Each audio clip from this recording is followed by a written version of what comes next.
All right, so we give praise, esteem, and honor to Abba and Shamaim in the name of Yahushua HaMashiach this day. You can pick this up in John chapter 5, verse 39. Search the scriptures, for in them you think you have eternal life, and they are they which testify of me. That you will not come to me that you might have life. I receive not honor from men, but I know you, that you have not the love of Alahym in you. I come in my Abba's name, and you receive me not. And if another shall come in his own name, him you will receive. Shalom, Jay. How can you believe which receive honor one from another, and not the honor that comes from Alahym only? Do not think that I will accuse you to Abba. There's one that accused you, even Moses, in whom you trust. Had you believed Moses, you would have believed me, for he wrote me. But if you believe not his writings, how should you believe my words? All esteem and praise to Abba and Shamaim in the name of Yahushua HaMashiach. Go on. Peace, brother, on my man. John 3 and 22.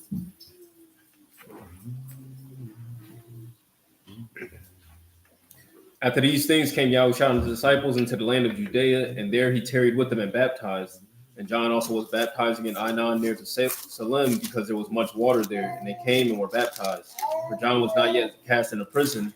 There arose a question between some of John's disciples and the Yahudim about purifying. They came unto John and said unto him, Rabbi, he that was with you beyond Jordan, to whom you bear witness, behold, the same baptized, and all men come to him. John answered and said, a man can receive nothing except to be given him from Shamaim.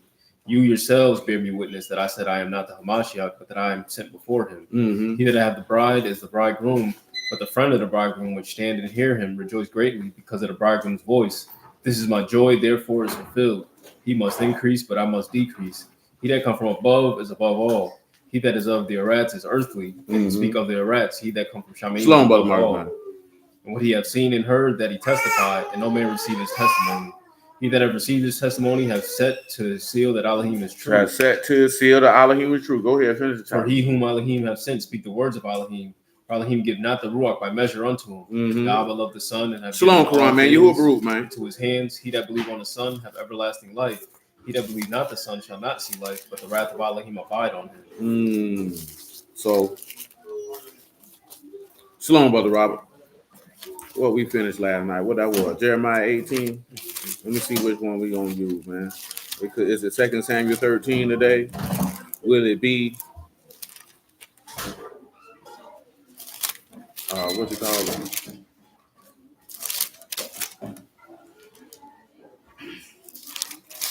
2 Samuel 13, a long chapter. And Jeremiah 5. Let's go to Deuteronomy chapter 8, man. Deuteronomy 8:1. All the commandments which I command you this day shall you observe to do, that you may live and multiply, and go in and possess the land which Yahuwah swore unto your fathers. And you'll do what? You shall remember all the way which Yahuwah Alahym led you these 40 years in the wilderness. So do what? To humble you, to prove you. Tell them what humble and prove means, man. Humble is anah, to be occupied with, to be busy with, to afflict, oppress, humble, to be afflicted, to be bowed down. To be humbled or to be afflicted. Paul, Matthew 16 and 19. I think I mentioned it last night and we didn't go back to it. And I will give unto you the keys of the Malkuth of Shamaim, and whatsoever you shall bind on the Arat shall be bound in Shamaim, and whatsoever you shall loose on the Arat shall be loosed in Shamaim. Then charged he his disciples that they should tell no man that he was Yahushua the Hamashiach. And that time forth began Yahushua to show unto his disciples how that he must go into Jerusalem and suffer many things of the elders and chief priests and scribes, and be killed and be raised again the third day. Then Peter took him, began to rebuke him, saying, be it far from give him the Greek definition for suffer in that verse, man.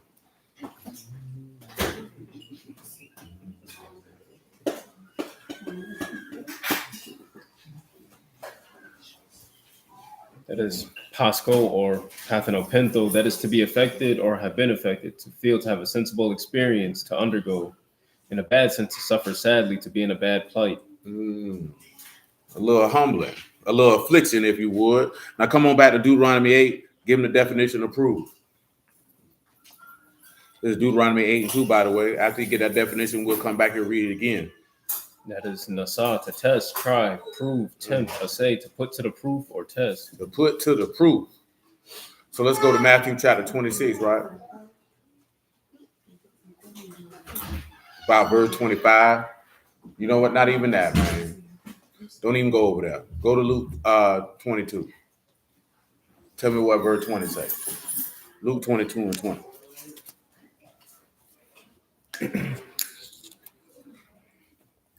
Say likewise also the cup after supper, saying, This cup is the New Testament in my blood, which is shed for you. But behold, the hand of him that betrayed me is with me on the table. With me on the table. And truly the Son of Man go as it was determined. But woe unto that man by whom he is betrayed. Oh my. And they began to inquire among themselves of them it was that should do this thing. Who gonna do it? And there was also a strife among them, which of them should be accounted the greatest. What he said. And he said unto them, The kings of the Gentiles exercise lordship over them, and they that exercise authority upon them are called benefactors. But you shall not be so, but he that is greatest among you, let him be as the younger, he that is chief as he that do serve. For whether is greater, he that sit at meat or he that serve? It's not he that sit at meat, but I am among you as he that serve. You are they which have continued with me in my temptations, and I appoint unto you a kingdom. Pause. Tell them what temptations mean, man. That is parasmos, an experiment, an attempt, a trial, a proving. There it is. Now we coming to this here because it says that he took you in the wilderness these 40 years to humble you and prove you. Now, of course, y'all know at verse, what it is, 3, that the Lord gonna quote that when he get tested by the adversary. We're gonna look at that in its totality, not just when the adversary came to try him, but in its totality. But continue in Luke 22. Saying, I appoint unto you a kingdom as my Abba have appointed unto me, that you may eat and drink at my table in my kingdom, and sit on thrones judging the 12 tribes of Yasharal. And the Lord said, Simon, Simon, behold, Hashatan have desired to have you and sift you as wheat. But I prayed for you, that your faith fail not, and when you are converted, strengthen your brethren. Go ahead. He said unto him, Lord, I am ready to Hold on, pause for a second. Now, of course, you're not going to read necessarily anything contextually that's going to say this explicitly. But nevertheless, read that verse again, what he said to Peter. He said, but I have prayed for you that your faith fail not, and when you are converted, strengthen your brethren. No, read the verse before. And he said, the Lord said, Simon, Simon, behold, Hashatan have desired to have you. Pause. Tell him what desired to have means. That is actually told mine, that is to ask from, to demand of, in a bad sense for torture, for punishment, in a good sense to beg one from another, to ask for the pardon, the safety of someone.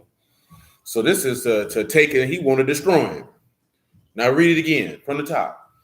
And the Lord says, Simon, Simon, behold, Hashatan have desired to have you, that he may sift you as wheat. But I have prayed for you, that your faith fail not, and when you are converted, strengthen your brethren. Now, why do you think that Satan would desire to have Peter? And why would the Lord say that your faith fail not?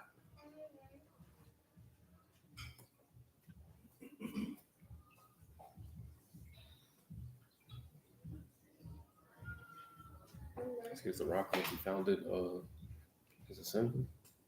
Not just because of that, because you have to go more in depth on that. Because he's literally saying Satan is desire to have you. So why would Satan desire to have him? Well, let's take a look at something, right? Go back to Matthew 16, you dig, and pick it up at verse 13.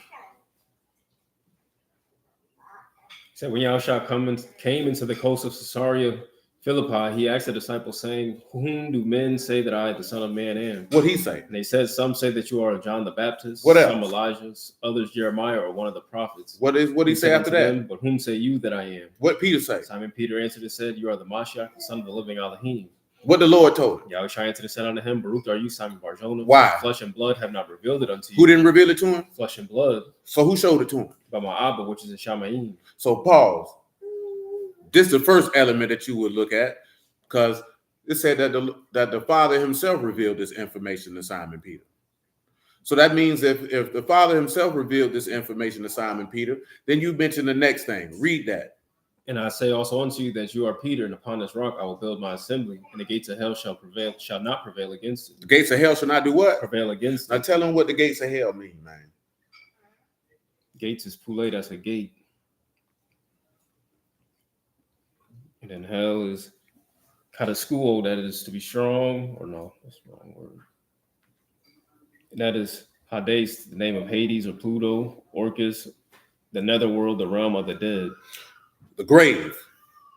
Now you can recall from what we talked about last week, who had power over death? The devil did. So what is the element taking this piece of information? Why would Satan desire to want to have Peter? He said, blessed are you, Simon Bar-Jonah. Then he said, who he say won't prevail against him? Gates of hell. And now go to Isaiah 43 and 10, because Quran just put the point that I would hope that you would catch on, which is he is not only he just a witness, but he's a witness who he's explicitly stated, I'm building my house upon this witness. If Satan can stop you, you can stop the word from getting out. If the word stops from getting out, souls can't be saved. What does Proverbs say? He that wins souls is wise. Well, and it's the same token to him trying the Lord after fasting for 40 days. If you can stop individuals who've been ordained and appointed to do a particular task, you can stop the task. It's not about the individual. It's about what that individual has been commissioned to do.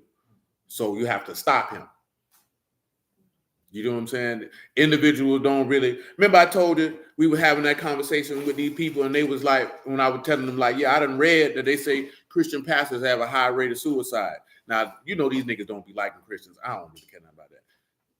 They on small, well, they was of God, they wouldn't have them problems. And the point I'm mentioning that is, it's the same thing that happened to natural men in America anyway. You dehumanize these people. You don't look at this as that's a human being.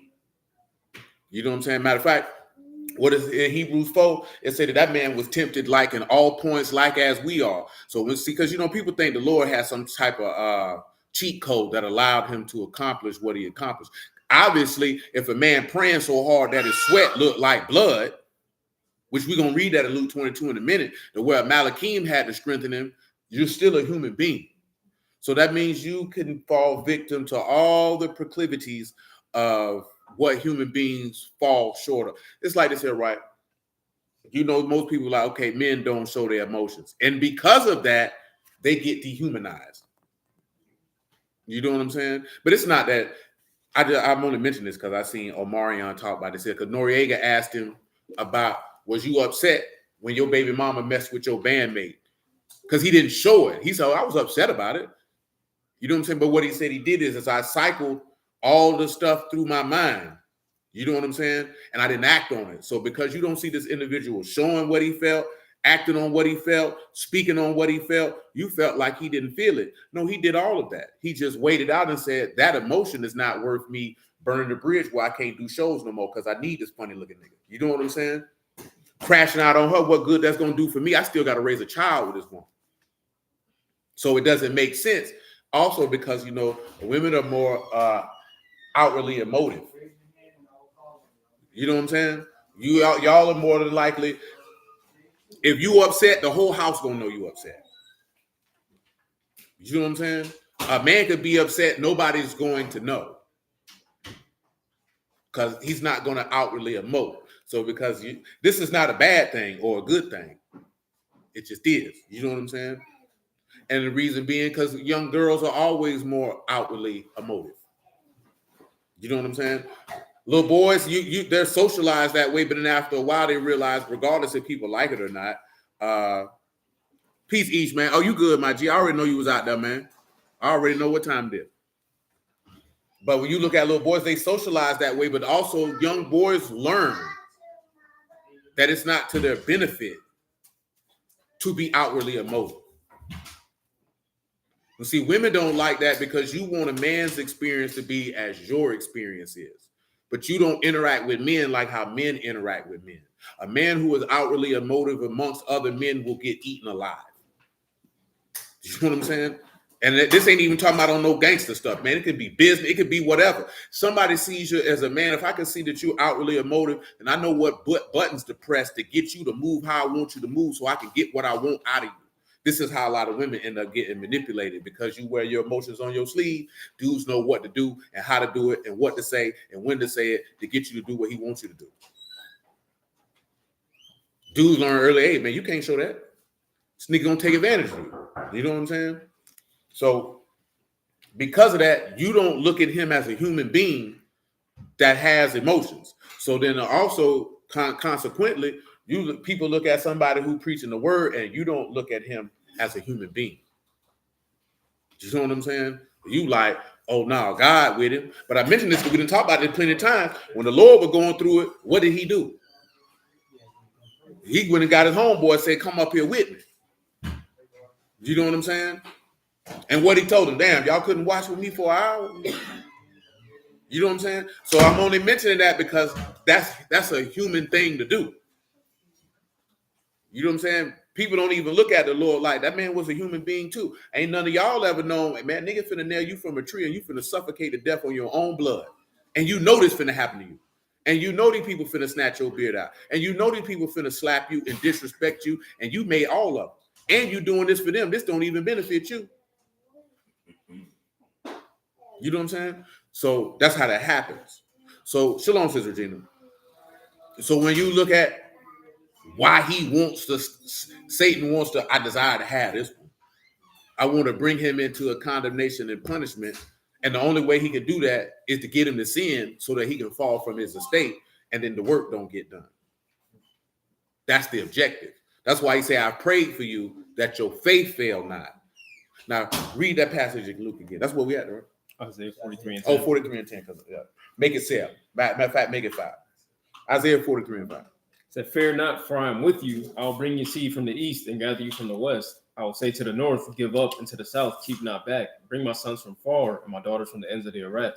Even every one that is called by my name, for I created him for my esteem. Created him for what? For my esteem. What up? I have formed him, yea, have made him. What up? Bring forth the blind people that have eyes and the deaf that have ears. What up? Let all the nations be gathered together and let the people be assembled. What they say? Who among them can declare this and show us former things? Let them bring forth their witnesses that they may be justified. That they might be what? Now remember, we talking about he has set to his seal, that he that had a testimony has set to his seal that Alahym is true. Now understand something. Peter got revealed that Yahushua was the Son of God before Yahushua even revealed that through the text after his resurrection. Remember, he said, who do men say that I am? He said, boy, you the Son of God, the anointed of God. He said, blessed are you because my Father showed you that. You didn't get that from nobody opening up no word to you at this moment. Nothing. My Father showed you that. So he's already understands this here. Remember, when everybody slid, who the one said something? It was Peter who said something. He said, man, he said, you going to leave? Also, Peter said, where we going to go? You have the words of eternal life. So I'm mentioning this here because this is the level of a moth, a muna, or a man that Peter had. So this is why he's saying, I pray for you that your faith don't fail. Because this is still a human being. This is still a human being. I only mention this here. You notice that at least through the tail end of, well, I can't say the tail end of the year because, well, I mean, it is almost the tail end of the year because a bib coming up. But as forth as this particular calendar that we operate on a daily basis. If you notice the entire probably back end since June, July, the folks understand that you're allowed to be a human being. And these people on these pages are human beings. You read about them and you remove their humanity from them because you can't experience it because you're reading it off the page. So when you're reading it off the page, you are, I can't even think of a proper adjective to use at this present time. You looking at them in a fashion to where because you not like, okay, you take everybody who in here right now, right? You round them. So you able to understand and experience their humanity. When you reading about somebody, their humanity is going to be based on how you perceive what you think they should have done based off what you're reading because you're not around them to understand the ebbs and flows of life that they may experience. You know what I'm saying? See, every person in here for the most part has an experience, some type of life experience with somebody in here, whether that be of an extreme high or an extreme low, if extreme joy or extreme despair. You know what I'm talking about? So if somebody was to write your story on a page and you read it, you would still be able to see the humanity of that person you read about because you know them. But when you don't know Peter. You never seen Peter a day in your life. You know what I'm talking about? You never seen Jeremiah. Like, I ain't even grab. Do you know all them spots in there where Jeremiah say, man, go ahead and let me die? I don't want to go out here and talk to these people no more. You know what I'm saying? He say, matter of fact, your word was like a fire, shut them in bones, because he said, I ain't finna talk to these niggas no more.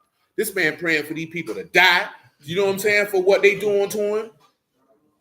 You got Elijah to the point where he like, hey, man, they done killed all the prophets. I'm the only one left. Man, take me from up out of here. Somebody else will look at that and be like, why would a man of God feel like that? Because he's a man, nigga. Can you imagine everybody you roll with in your chosen profession? When I say chosen, I mean you've been chosen for this profession, not that you chose a profession, and somebody killing them all. And you still got to go talk to this person face to face, knowing they want to kill you too. Now you did what you was something to do, and now this person is out here looking for you, wanting to murder you. Now, how you think you would feel? You know what I'm saying? You look at it like, you know what? No, that nigga's supposed to be tough. Hell no. I just seen 100 niggas get killed, man. And she coming for me.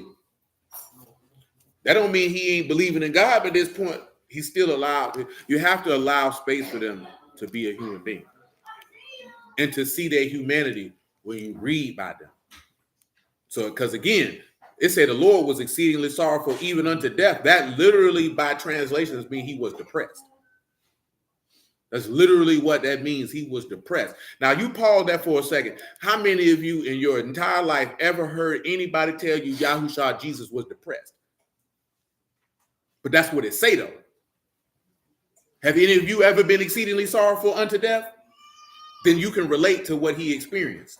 And you know why you can relate to it? Because he was relating to what you experienced. So when you exceedingly sorrowful, even unto death, guess what he can do? And that's why that verse in Hebrew come into play, that it behooved him that he didn't be made like the nature of the Alahym, but he took on the nature of his brethren, that he might be a faithful and merciful high priest. There's no way that he can be faithful and merciful to you if he don't understand what you feeling.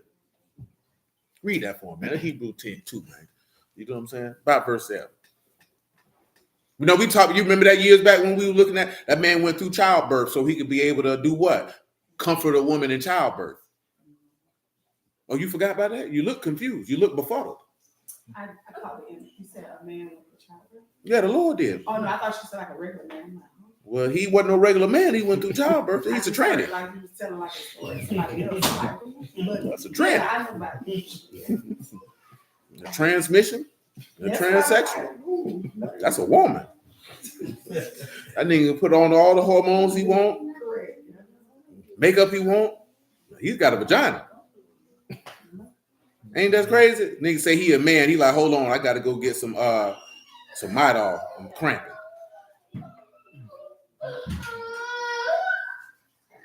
You's a woman, sir.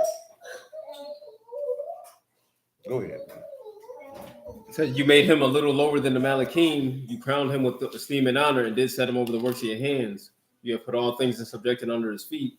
For that he put all in subjection under him, he left nothing that is not put under him. But now we see not yet all things put under him. But we see Yahushua, who was made a little lower than the Alahym for the what? For the suffering of death, crowned with esteem and honor, that he might do what? By the grace of Alahym should taste death for every man. Every man. For it became him for whom are all things, and by whom are all things, and bringing many sons into his taking pictures in here? To make the captain of their salvation perfect through suffering. Go ahead. For both he that sanctified and they who are sanctified are all of one. For which cause? He is not ashamed to call them brethren. What else? Saying, I'll declare your name unto my brethren in the midst of the assembly, will I sing praise unto you. Go ahead. And again, I will put my trust in him. And again, behold, I and the children which Alahym have given me. For as much then as the children are partakers of flesh and blood, he likewise took part of the same, that through death he might destroy him that had the power of that death, is the devil. What else? And deliver them who through fear of death were all of their lifetime subject to bondage. What else? For truly he took not on him the nature of the Alahym, but took on him the seed of Abraham, that he might be what? Wherefore in all things it behooved him to be made like unto his brethren. Be made like unto his who? His brethren. That he might be a what? A merciful and faithful high priest, and things pertaining to Alahym, to make reconciliation for the sins of the people. And that's it. And if we talk about reconciliation, we talk about kafar, which is to cover your sins. But how can he do that if he's not made like unto Abraham, the seed of Abraham, to be able to be faithful? You can't be merciful to somebody if you ain't never been in need of mercy yourself. It's very difficult for you to be able to do that. You know, in Psalms 18, if I'm not mistaken, you know, it say he showed himself merciful to the merciful. Then, of course, you know, mercy rejoice against judgment. And he who showed no mercy, get no mercy. And then read me Matthew 5:1, man. I forgot what it say. Blessed are the merciful say on the back end. It's not coming to my brain. Matthew 5:1. Let it run. And seeing the multitudes, he went up into the mountain, and when he was set, his disciples came unto him, and he opened his mouth and taught them, saying, what he said? Baruch are the poor in spirit, for theirs is the kingdom of Shamayim. What else it say? Baruch are they that mourn, for they shall be comforted. What else it say? Baruch are the meek, for they shall inherit the earth. What else it say? Baruch are they which do hunger and thirst after righteousness. They're gonna be what? For they shall be filled. What else it say? Baruch are the merciful. There it is. For they shall obtain mercy. They shall obtain mercy. Now it said that he was a. Now I could go through that whole scenario, right? I'm gonna ask y'all this question. We're not gonna go read it per se. But why did David get mercy when he did what he did to Uriah the Hittite and Bathsheba and numerous other people? You know what I'm saying? Now, see, a lot of people, this is where they thought process come in. If I do this for people, my blessings come back. See, now, nigga, that's, I ain't gonna lie to you, that's church hoe talk. And when I say church hoe talk, that's what whorish women in the church say, and then men picked that up and repeated it because whorish women in the church is who raised it. I'm not saying that it'd be disrespectful. I'm saying that of what I have observed in my lifetime. What was wrong with you, boy? Hey, check this out, Eugene. I want you to go in the front, gather yourself, and then come back. Just gather yourself. It's all right. Like, you can let it out, man. I don't know what you did, but clearly you did enough to be removed. Just get yourself together. Once you get your soul to yourself, you can come on back.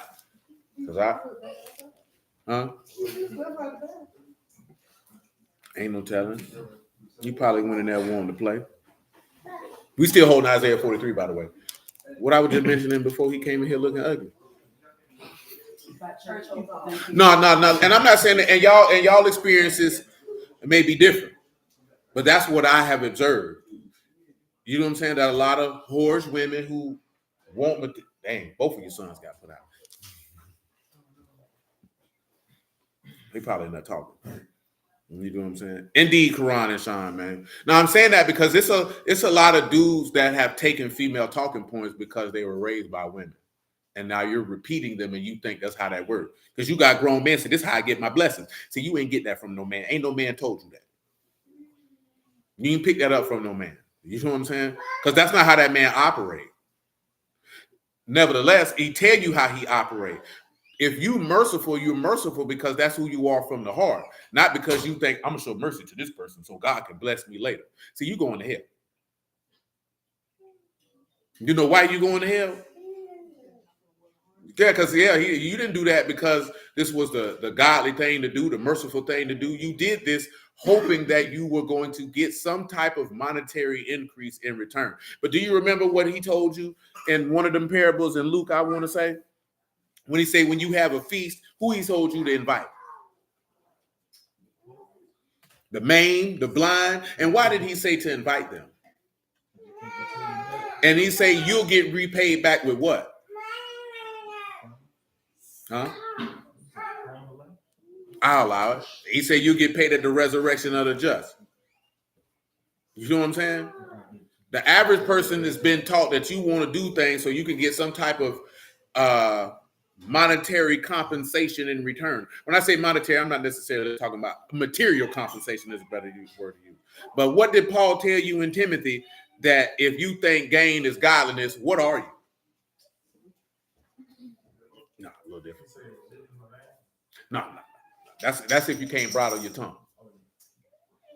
He said that you are destitute of the truth and of a corrupt and perverse mind. That if you think getting increases God is a sign that God is with you. You know what I'm talking about? Now that's what the text say. I ain't got nothing to do with that. You got to take that up with him when you see him. Indeed, son, that's his attribute. Yahuwah is merciful irregardless of circumstance, situation, or individual. And when you look at David's behavior, he was merciful a multitude of times, and not just to his enemies. Remember when the people, he made sure everybody got a nice flagon of wine and a piece of flesh. He said, make sure you part the stuff to the people who went and the people who stayed. He was merciful to his enemies. He was merciful to the Benjamite who cursed him. He was merciful to a whole gang of people. And well, Nabal, that was the first thing in my mind. I ain't say his name out loud. But yeah, he was merciful to Nabal because he could have heard what Abigail said and said, man, we gonna kill this nigga. I don't care what she talking about. This nigga tried me. But what did he say? He said, you're right, man. I almost avenged my own hand. Then guess what? God gave him a heart attack. He died. And he didn't just die from a heart attack. He died when he heard what was going to happen to him. You know what I'm saying? So, what that is? Give me Psalms 18 to 22. I just want you to definitely, he was merciful to Absalom. He definitely could have stood up and said, I'm the king's son or not. You're going to die. You know how many kings done killed their son for trying to overthrow him? What would y'all do if your son tried to overthrow you? You probably kill him. After he done killed your other son, you probably kill him too. You kill him my turn and you want my spot? And guess what? Nobody would have batted an eye or thought nothing about it. Shoot, he the king. Jit set himself up for that. Go ahead. Say, for all his judgments were before me, and I did not put away his statutes from me. I was also upright before him and kept myself from my iniquity. Therefore have Yahuwah recompensed me according to my righteousness, according to the cleanness of my hands in his eyesight. With the merciful, you will show yourself merciful. And with an upright man, you will show yourself upright. That's it. Now, I'm mentioning this here because this is a part of the humbling and the proving in Deuteronomy 8, which, of course, turned back around with the Lord, that he got humbled and proved. But I'm also mentioning all this stuff stemming from what I asked you about Peter, because he said, your faith failed you not. So now, of course, you know the text say that you won't suffer your Kadash one to see corruption, right? But he said, my flesh rests in what, Sylvia?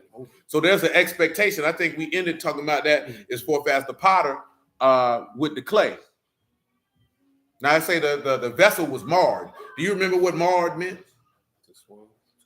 It was corrupted. Now, do you remember what it means for the vessel to be corrupted? What does that mean?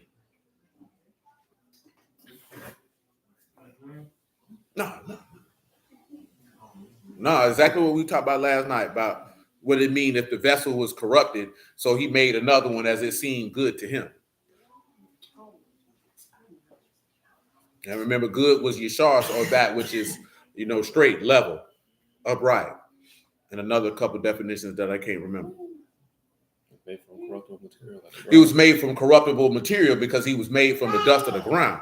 Not that there was anything inherently wrong with the first vessel, but that the first vessel was never made to live forever. So, of course, when you have this vessel that is made from the dust of the ground, do me a favor and read me John 4:20.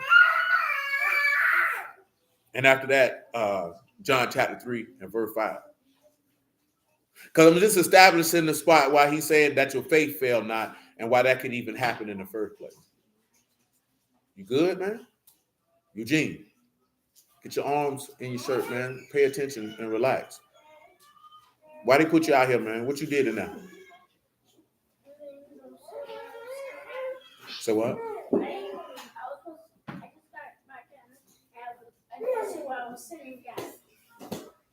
So you didn't sit where you were sitting at. So what did you do because of that, sir? He grabbed me. He told me to go down here. So that's all you did. You sat in the wrong seat. How can somebody sit in your seat if they already sitting in their seats? I feel like you're selling me a pack of bologna. But I'm going to allow it for the moment. Joseph, what they sent you out here for?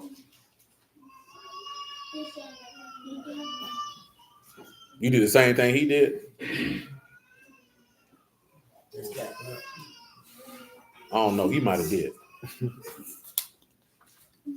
No, because he don't like to sit still. He might have did. Go ahead. Say, our fathers worshipped in this mountain, and you say that in Jerusalem is the place where men ought to worship. Yahushua said unto her, woman, believe me, the hour come when you shall neither in this mountain nor yet at Jerusalem worship the Abba. You worship, you know not what. We know what we worship. For salvation is of the Yahudim. What up? But the hour coming now is when the true worshiper shall worship the Abba in Ruach and in truth. For the Abba seek such to worship him. Alahym is a Ruach, and they that worship Alahym him is a what? Is a Ruach. And everyone that what? Worship him. Must worship him in what? Ruach and in truth. Now let's go to John 3 and 5.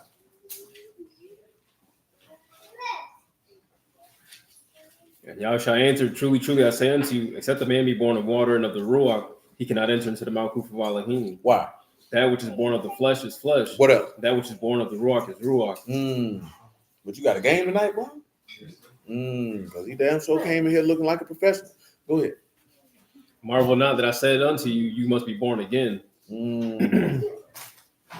Go ahead. Say the wind blow where it lists, and you hear the sound thereof, but cannot tell whence it come and where it goes. So is everyone that is born of the Ruach. Now he says that which is born of the flesh is flesh. Now I'm only mentioning this here because it ties back to the conversation from last night. I want you to go back to that for me, Civic. We still holding Isaiah 43 and whatever verse we was in. I want you to go to Jeremiah 18. I think it was verse 4. And again, this still pertains to why he say, I pray for you that your faith fail not. This is not going away from the point with Peter and that statement. Go ahead.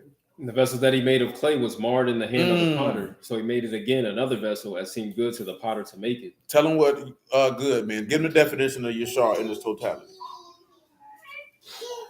That is to be upright, to be straight, to be level, to be upright, to be just, to be lawful, to be smooth, to go straight, to be pleasing, to be agreeable, to be right, to be straightforward, to be upright, to make right, make smooth, make straight. Now, they said to be just or to be righteous. Now, this is going to tie into another passage that we read last night. I don't think I tied it to it. But what did we read as it pertains to something in Deuteronomy 30 in conjunction with Romans chapter 10? That would be conjunction with this vessel that he going to make is going to be Yeshar, a righteous, agreeable, good, not corruptible as the first one was. Because, we read 1 Corinthians 15. This is all a part about that your faith fail not, because your faith is what is going to make you righteous.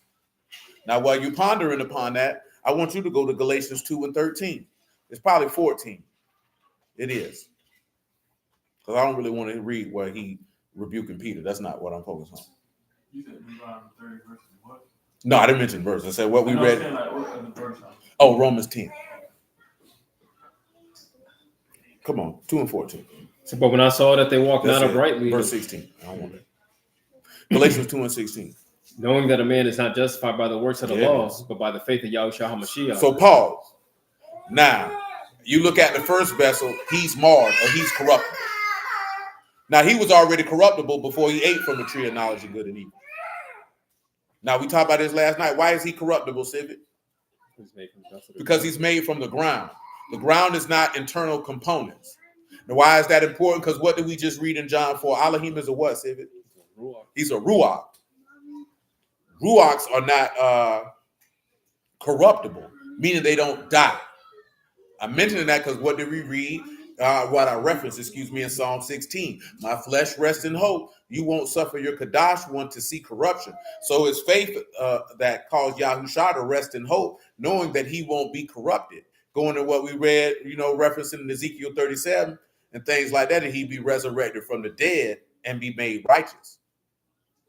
Now he be saying a spirit don't have flesh and bones as you see me have, because the life is in the west, isn't it? But the Ruach give life. So this is a different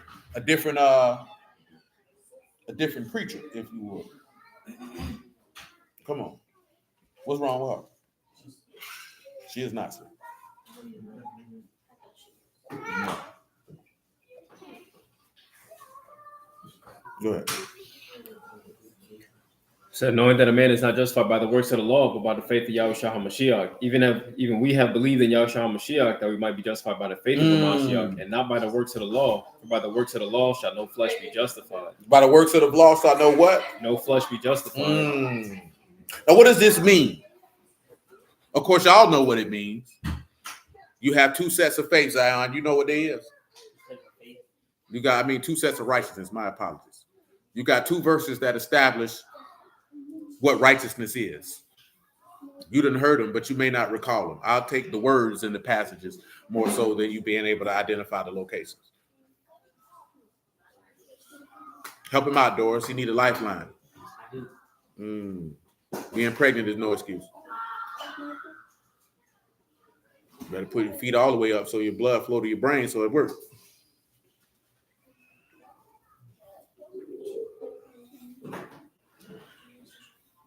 You got Deuteronomy 6 and 25 righteousness, and you got Genesis 15 and 6 righteousness.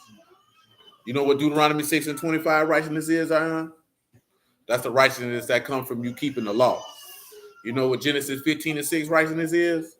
That's Abraham believed in Yahuwah and he counted it to him for righteousness. And that's the righteousness which is of faith. And that's the righteousness that gets you justified with God. One does not eliminate the other. See, some people think the Genesis 15 and 6 cancel out the Deuteronomy 6 and 25. It doesn't cancel it out. It's just the Genesis 15 and 6 is greater. You know why? read this for him, man. The prophet Habakkuk 2 and 3. You still running out of them?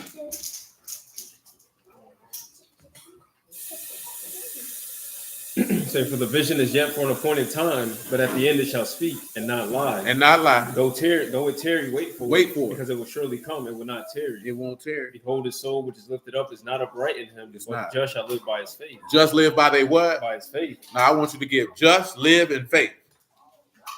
Of course, it's going to be Zadok, possibly Kai, and Amuna or Aman. So you got Zadok, which is to be righteous, to be just, to be right, to be lawful.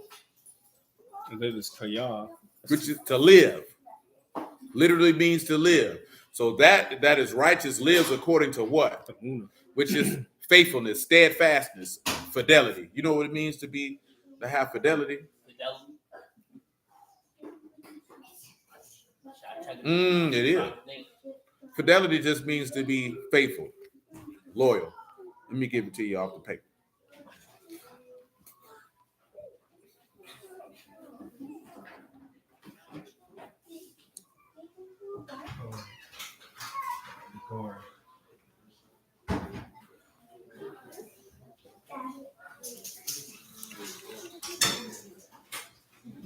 That's crazy that's the first thing came up was insurance. And the Roth IRA. That means faithfulness to a person, a cause, a belief demonstrated by continual loyalty or support. So, of course, when we look at Yahushua, he showed forth his fidelity by being faithful to the cause of a ransom of a man's life is his riches. Because what did he ask for the pass, Cedric? But what did he say after the third time he asked for that cup to pass? So that's staying loyal to the cause of somebody else. So that goes back to what we read in 2 Corinthians 5 last night when dudes be talking this or that. I forgot what word we was looking at when it come into that. When we was looking at living for somebody else. Oh, to be a servant. To be a servant. That's right, what we ended with, right? Because dude was going crazy about you ain't no slave to righteousness, but being a slave to righteousness is being conformed to somebody else's will, somebody else's plan. And outside of your own. You know what I'm saying? So when he say the love of Hamashiach constrain us, and that we judge that if one died, then we all dead, and that we live for him who died and rose, that means you would be steadfast and loyal to his cause. You know what I'm saying? Shalom, Brother Ernest. When you get a lot of people who deal with the word, they're not steadfast and loyal to the cause. Which I think we read the verse in Luke where he said that, you know, you have to hate your own life also, meaning that you put his will and his cause before yours. Some people can't do that. Some people won't do that. Some people don't have a desire to do that.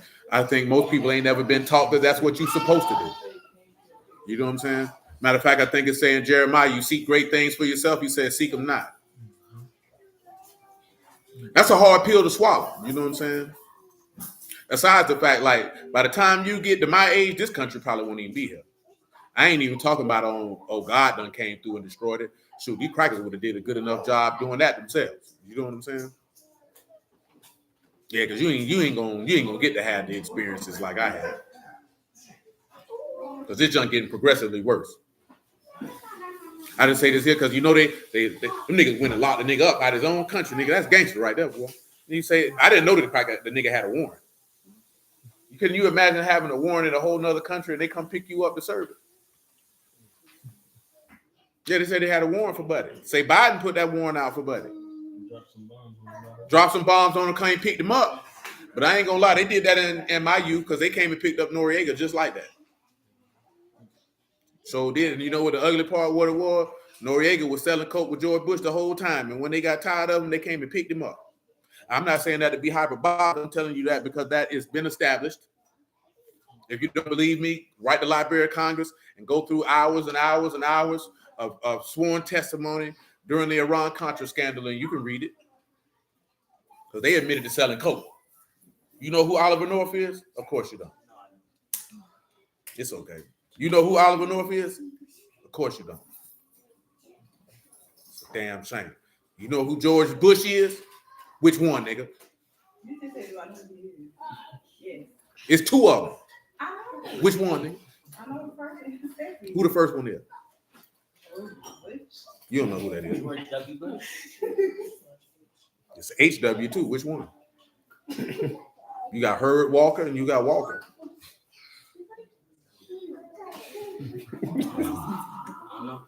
You got to pick it out. It's Bush the younger and Bush the elder. Which one I'm talking about?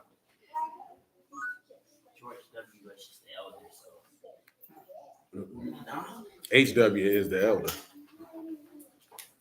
He's named after his granddaddy, if I'm not mistaken. Herbert Walker Bush. Mangy maggot of a crap. You know what I'm saying? Yeah, George Bush daddy once was the head of the CIA, all type of stuff. Vice president for 8 years, and allegedly sold thousands of metric tons of cocaine.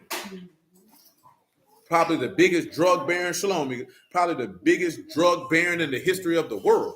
You know what I'm saying? Probably sold more cocaine than Pablo Escobar could ever imagine. And that's not being exaggerated either. You say you remember you watched that whole trial shoot. I remember watching it. I was in elementary school. I ain't know what was going on, but I knew somebody ain't did something. When I say I ain't know what was going on, I mean I didn't understand the gravity of what I was watching. But I did understand that somebody did something they ain't had no business. Just like 1987, 1988. You know what I'm saying? There wasn't no cable like that back then. It was cable, but not like it is now. So you couldn't avoid having to watch this. These people got caught selling coke. But yeah, this country ain't gonna be like this here no more. You got faggots everywhere. You got, you know what I'm saying? Transformers. You know what I'm talking about? Children who think they cats. And besides the fact that the dollar ain't worth a goddamn thing. So yeah, you know what I'm saying? Ain't no telling how bad this junk gonna get in 2026. But you say by the time you say 21, you about to graduate college. Ain't no telling how bad this place gonna be by 2033. You know what I'm saying? Nigga walk around here thinking you finna, yeah, we gonna live our life and do this here. Yeah, you sadly mistaken.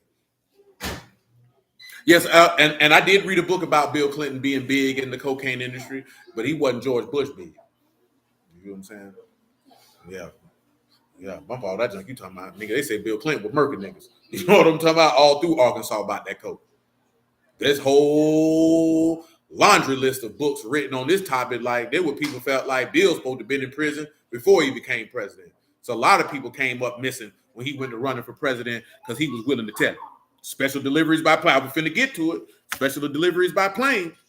They say it was some old white dude noticed the cocaine drop delivery in Arkansas. He ain't been heard from since. Same way a whole bunch of punks came up dead in Chicago. Yeah, when your homeboy went to run it, punks went to going missing. Punks went missing. Only punk still alive is that white man. You know who I'm talking about? You don't know about Larry Sinclair? That's the one I told you he was doing a Miami Blast. You remember what a Miami Blast is, don't you? You don't know what a Miami Blast is. That's the only faggot still alive. All the other punks gone. They got rid of his pastor and everything. They ain't kill him. They just got rid of him. He had to step down from his church. All of a sudden, they find a clip talking about, see, God said, goddamn America too. He said it's in the Bible. You ain't never seen that clip? You seen that before? Y'all seen that before? Oh, nigga, that junk is hilarious. I'm talking about, cuz just go to preaching, and he say, God bless America. No, it's goddamn America. It's in the Bible too. Read it. And he told him to read Psalms 137. You know what I'm saying? I think his name was Jeremiah Wright. That was his name. Yeah, Jeremiah Wright. Yeah, they got rid of him. Yeah, they got rid of him, man. You know what I'm saying? He had to go. Yeah, they don't want nobody talking like that. But shit is what it is. Okay. Barry just mentioned what the book is called. Boys on the Track. Because I read that book while I was up the road. You know what I'm saying? Yeah, man, he's a gangster. You know what I'm talking about? He's a gangster. He's a gangster and a whoremonger. I think he was only married to Hillary Clinton for political purposes. I don't even think Hillary Clinton liked men. I ain't saying that because I got no evidence on it. I just don't think she liked men. She looked like a lesbian to me. No, it's just my opinion. Come on, Sid. You could go back. Yeah, you good with that? Hey, cut this out, cuz. That's why y'all got your own section. Let's see how quiet it is in here. I'm gonna make it loud because I'm gonna throat punch it. Fix your face, man. Untuck your lip. You ain't no duck. I don't know why y'all be making no ugly faces like somebody supposed to be scared of you. Ain't nobody scared of you, cuz. You can't whoop nobody in here. But yeah, man, Zion, man, this country ain't gonna be shoot, man. You talking about when I was 14, it was 1994. Yeah, it was way different in 1994. I wish I was an adult then because they were getting money. And everything was cheap. I probably say if you say this house was built in 1994, this house probably been close to about $100,000 or sub $100,000. You know the junk finna go to hell when these people talking about they want to give you a 50-year house note. And niggas getting 10-year auto loans. That's crazy. What you gonna do with a 10-year auto loan, man? Niggas go to school for 10 years to get a master's degree. Go ahead, man.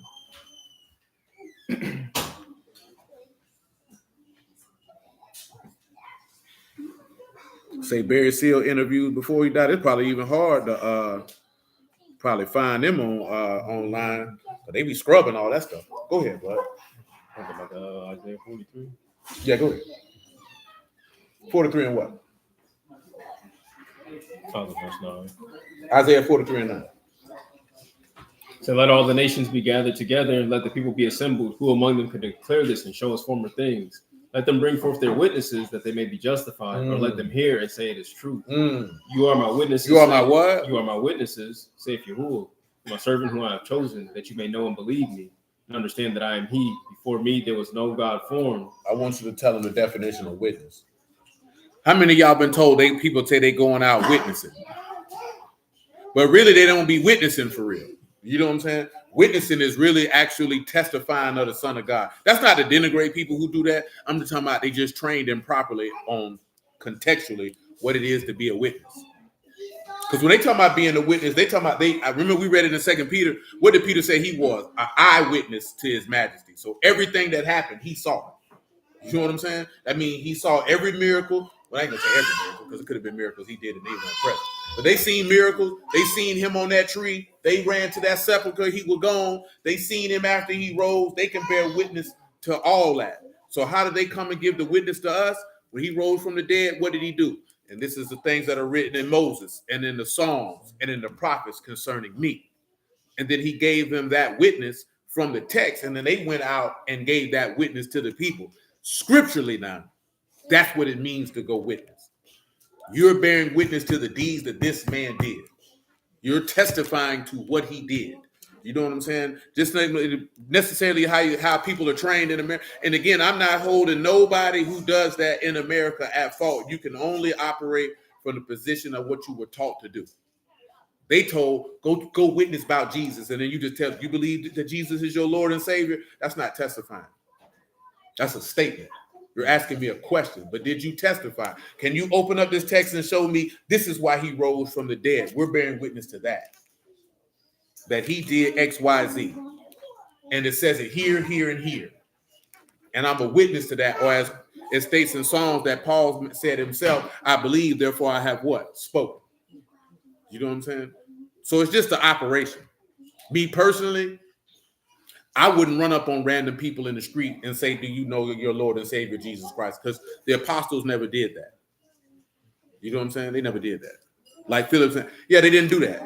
Like what Quran just mentioned, like what Philip did with the Ethiopian eunuch, that's witnessing. When he opened up, when the eunuch says, did this man speak of himself or another man? And then he began to show him, get that for him, man. Acts 8:33. Ain't nothing wrong if you want to talk to people about the word, but we talked about this before. Scripturally, how them people spread the word is, okay, let's take this subdivision for an example. At that particular time period in history, everybody living out here would have probably been an Israelite, living in that particular area. They would have been going from house to house, witnessing of this man. You know what I'm saying? Or let's say that cross the street in that subdivision over there, and that subdivision over there, and just say that racetrack would have been the synagogue. So then everybody meet up there. That's what they were doing. You know what I'm saying? Just randomly running up on people and trying to hit them with the word. They didn't do that. That's more so of a Christian missionary type deal. You know what I'm saying? They fundamentally operated differently because they were using the word to conquer. Now, you've noticed that some people say Christianity started a lot of wars. Christianity did. The word did not. Because there's not a single solitary time you can go in this book and see the Israelites going to war with anybody to force them to follow Yahuwah. You can't find it. They ain't never done it. You know what I'm saying? Them going to war in Exodus wasn't to go to war to get them people to serve their God. It was, I promised y'all that land. They've been in here sinning. So for you to get your land, kill all them niggas, because I want them dead anyway, because they sacrificing a Molech. They playing with booty hole. They doing this. They doing that. Y'all I can. It's a 2-for-1 for him. I can get you what I promised you, and I can get these sinners out of here. You notice that they didn't run up on any of these people and say, serve God or die? Do you notice he ain't even give them that caveat to tell them to do that? He said, get them from out of here. And he also told you, don't do what they doing, because they did it and the land was defiled. And if you do it, I'm going to kill you like I told you to kill them. Not one time can you go on the text. Shalom, Brother Craig. Not one time can you go on the text, and because that's how Islam do it, right? Convert or die. Book don't teach that. They weren't doing that. You know what I'm saying? Peace, Brother Joseph, man. That's straight Caucasian stuff. Caucasians use the Bible and use that as a conquering tool. The Israelites never did that. Because we talked about this before. Contrary to popular belief, they were not going out from spot to spot trying to get converts. They were at where they were at, serving their God. If you drawn in, cool. If not, we doing what we do. The apostles were sent out to do what? To preach to the Israelites. If Gentiles catch it, that's great. You know what I'm saying? But nah, we out here looking for the lost sheep and wherever they at. You know what I'm saying? Paul was sent to commission, let me hit these Gentiles wherever they at. Also in the midst where Paul going at, there's Israelites there too. Because you notice how they do it. You know, Mormons, if you become a Mormon, you know, you got to take a 2-year mission. You got to go overseas for 2 years mandatory. That's why a lot of dudes, like if you go play for BYU, you know about BYU? Yeah, you got to take a 2-year mission. That's why a lot of the players who play football for BYU, when they hit the pros, they be substantially older. You know, there was one BYU player, they waved that far. You know who that is? He in the Hall of Fame. NFL Hall of Fame. Played quarterback. That's it. And you know why they waved it for him? Because he related to Brigham Young. That's why they waved it for him. Because he related to Brigham Young. That was his grandfather, or great-grandfather, one of them two. You know what I'm saying? But yeah, they all got to go. They send these people to foreign lands to go drop some word on somebody who ain't asked you for this. You know what I'm saying? You come around here messing with us. Because that's what they like to do. That's what white folks like to do. That's right. The Quran, they say it was more like cultural conversion and then reconcile. I'm telling you, man, that's it. Because remember, we could read that in Acts. What did it say? They teaching stuff unlawful for us to do, consider that we are Rome. I'm always just been referencing because you need to understand the cultural context of how these people live. It's not how we live. You know what I'm saying? If you Roman, you over here doing what Romans do. We don't really care what a Philistine doing. We don't care what an Israelite doing. We don't care what a Sumerian doing. We don't care what an Egyptian doing, because that ain't got nothing to do with us. If we worship a God who is a baboon's behind, that's what we do over here.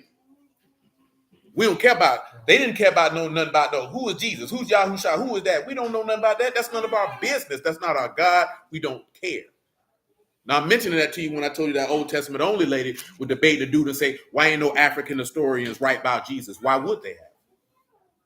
You idiotic hoe, do you not understand the time period that they were living in? This ain't 2025 where you got somebody writing historical paperwork about other society and cultures. They didn't do that in the first century because they didn't care. I'm a Philistine. What I care what an Israelite doing? If I worship Dagon, you think I care about Yahuwah? They got nothing to do with me. Remember when he did that, Paul did that with them people in Greece? They say, hey man, you messing up our money with Diana. They ain't say nothing about, oh, let me hear more about your God. Hey, but you messing with our money, cuz. What you doing? Yeah, you got to peep the player how that junk went down. Because the Israelites ain't never go on no missionary missions. Never. You won't read no Israelite saying, die, worship my God. They didn't do that. That's all Caucasian stuff, man. That's why black people believe now that that's a white man's book. Because he took it to use it to his means, going to a people he knew couldn't read it, ain't never heard of it, and don't understand it. You know what I'm saying? So he can exploit you with it. And this ain't just with people of color, because they did it with other white people. We say that's how those two white dudes got killed on that island back in 2018. Because that's how white people feel. I told you, they got a savior complex. Because we be having to straighten some of the white folks that come on Clubhouse with that from time to time. A lot of white men have a savior complex. They believe it is their duty to save niggas. And unfortunately, black folks reinforce this fact that he could tell you something, right? And niggas won't believe him. And a white man could come in and say the same exact thing he said, and you'll accept that from this cracker. And you know why you'll accept that from him? Because you rather validate him before him. So that's why they believe they can come in and you'll jump up and say, yeah, Mr. White Man saved me. And they get mad when we tell them, like, check this out, blood. We ain't on that. We don't need your help. We don't need your salvation. If you offering salvation, I'll go to hell. And I am not saying that to be funny.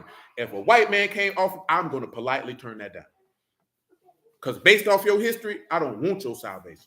Because you're a liar and the truth ain't in you. I can't trust nobody who lies consistently and kills with impunity and think that you got something from God to offer me. I will not be personal.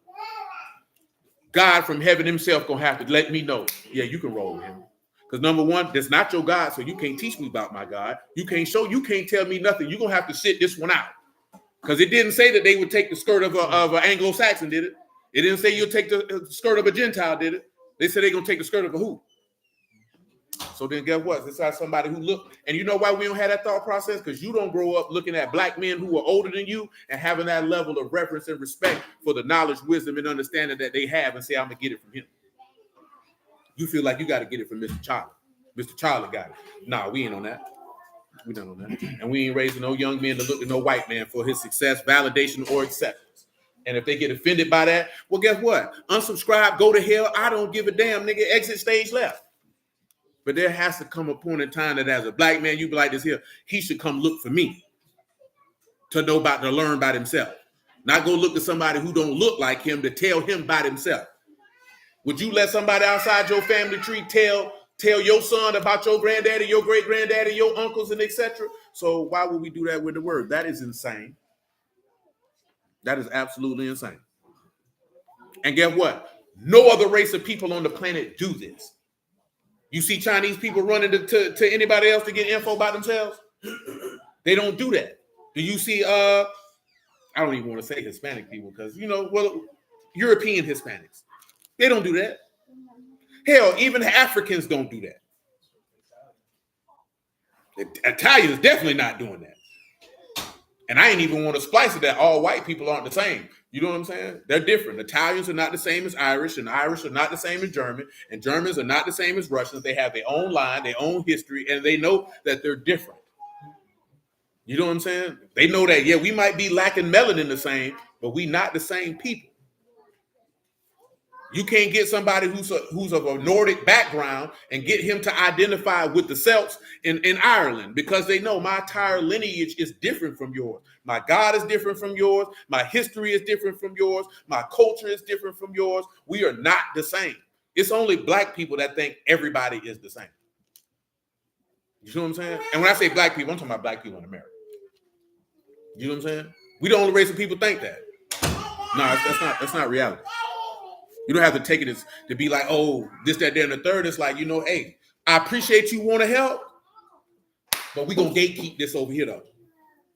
You know what I'm saying? We're going to get this together over here, and then, when we get this together over here, then y'all can come on through. But you got to learn how to gatekeep stuff sometimes, man. Ain't nothing wrong with it. That doesn't mean you're being exclusionary. Gatekeeping and being exclusionary are two different things. You know the difference is? You know the difference? You know the difference? When you're being exclusionary, that means you are not allowing anyone outside of your group to be a part of you. But when you're gatekeeping, you're keeping certain information for yourself that's going to benefit the group, meaning I will not readily dispense secrets and information to people outside of this group until the group is where it needs to be. Just because you want to know a piece of information doesn't mean I have to share it with you. See, we don't gatekeep nothing. Because what do you hear niggas on the internet, first thing they want to do when it's a white dude, they like, he's invited to what? Nah, you ain't invited. First time a white person walk up and they see something, what that mean? And what black people wait to have? Oh, that's what this mean. Nah, you don't need to know what that means. No, you don't need to know that. That's okay. See, we ain't gonna gatekeep our God, but there's certain things, nah. You stay over there with that. You don't need to know that right now. Absolutely. With no hesitation and no repentance. And I ain't mad at them for doing it because they not wrong. You know what I'm saying? I want you to understand, they're not wrong for doing it. You're supposed to make sure your people straight first. You can't be a benefit to nobody else until your people straight. We the only people who don't understand that. Why? Because we're a loving, inclusive group of people, and people have studied us, and they know this, and they take advantage of that because they know it. Go ahead, Sid. Acts 8:33. Don't think these people ain't studied you now, because they know how you operate. They know you're the most loving, merciful, kind people on the earth. In his humiliation, his judgment was taken away. Oh, back it up to 30. Saying Philip ran there to him and heard him read the prophet Isaiah and said, I understand you what you read. And he said, how can I, except some man should guide me? And he desired Philip that he would come up and sit with him. The place of the scripture which he read was this. What he read? He was led as a sheep to the slaughter, and like a lamb dumb before the shearer, so opened he not his mouth. Go ahead. In his humiliation, his judgment was taken away. Who shall declare his generation? Who don't declare it? For his life is taken from the earth. Mm-hmm. And the eunuch answered Philip and said, I pray you, of whom speak the prophet this, of himself or of some other man? Then Philip opened his mouth and began at the same scripture and preached unto him Yahushua. And as they went he preached unto him who? Yahushua. Okay. And as they went on their way, they came into a certain water. That's good. So you see how he witnessed to him? Let's look at Paul witnessing, man, for another witness. Acts 28 and 23. We can read where the Lord did it on the house, and then we get back to the task. This is Acts 28 and 23. And when they had appointed him a day, there came many to him into his lodging, to whom he expounded and testified the kingdom of Alahym, persuading them concerning Yahushua, both out of the law of Moses and out of the prophets, from morning till evening. Morning till evening. What happened with the people, though? And some believed the things which were spoken, and some not. Some believed not. Go ahead. And when they agreed not among themselves, they departed. After that, Paul spoke in one word, well spake the Ruach HaKodesh by Isaiah the prophet unto our fathers, saying, go unto this people and say, hearing you shall hear, and shall not understand, and seeing you shall see, and not perceive. That's good. Now go to Luke 24 and 44.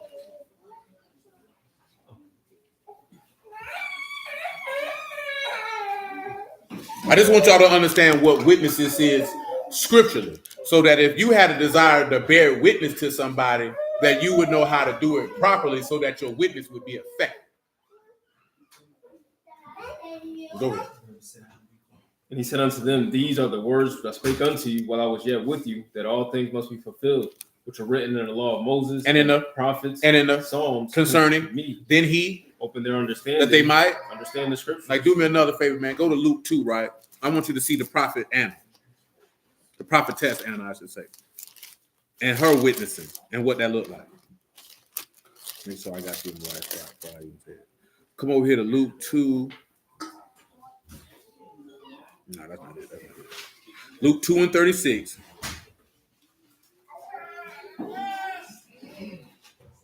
And there was one Anna, a prophetess, the daughter of Phanuel of the tribe of Aser.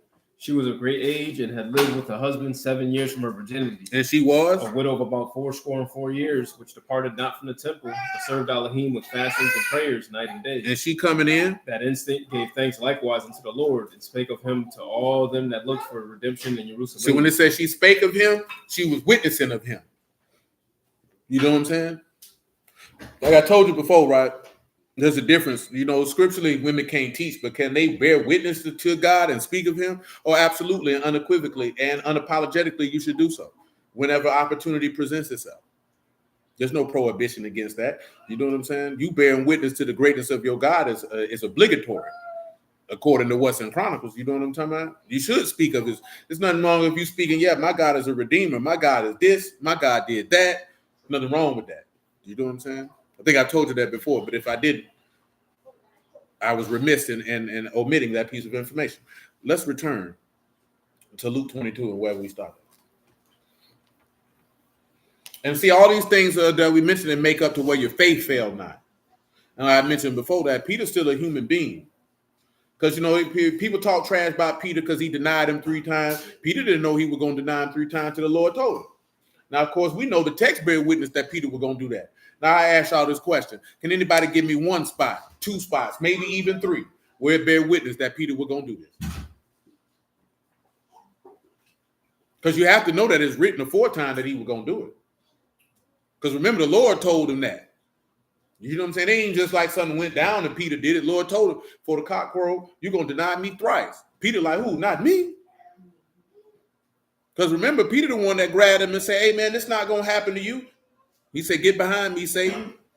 When he called him Satan, was he calling him the devil or was he calling him an adversary? He was just calling him an adversary. Because a lot of people don't realize all Satan means is adversary. You have Satan and then you have Hashatan, the adversary. He wasn't calling him the adversary because he had an adversarial spirit because Peter didn't understand that this man had to die, which is a part of where we started from in Deuteronomy 8 with him being humbled. He had to be proved. A lot of people don't want to be proved. That's why he said when persecution or tribulation arise because of the word, they're offended. Because you think you're supposed to go through the word and everything's supposed to be smooth, clean, joyful, happy, or nothing. Nobody wants their spiritual metal tested to see, are you who you say you are? Do you love this person like you say you do? Are you willing to ride and suffer whatever to achieve this goal? Because he did. And that's the key component, that this man is not asking you to do anything that he hadn't done himself. He ain't asking you to do nothing he ain't did himself. The only thing he ain't asking you to do is get hung from a tree. And that's what we read in Hebrews last night. He say, ain't none of you strive against sin, strive against blood not to sin. Go ahead.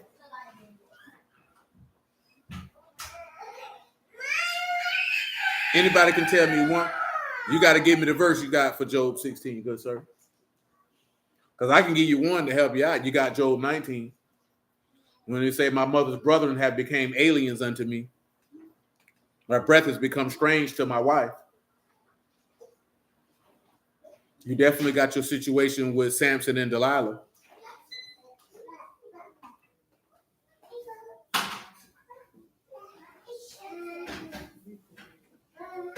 All of these in the Old Testament? Yes, sir.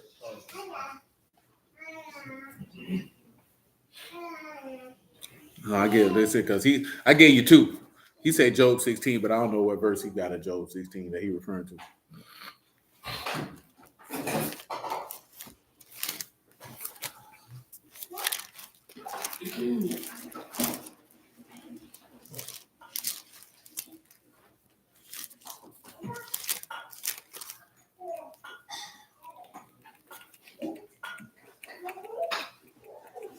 I'm trying to look see what verse he's talking about.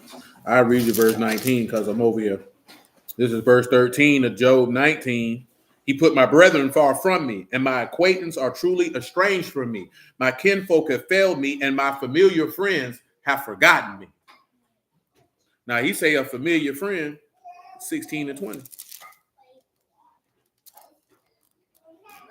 Oh, that a man might plead. Oh, my friends scorn me, but my eyes pour out tears on the Alahym. I'll allow it. Because scorn mean the mahim mocking, but I'll allow it. But listen, man, that man say his familiar friend forgot him. You know what I'm saying? He said, man, he got angry with the chick. I told you I don't know the man.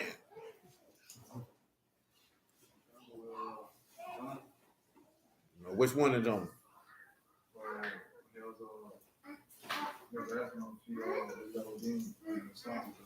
Yeah, but he ain't denying though.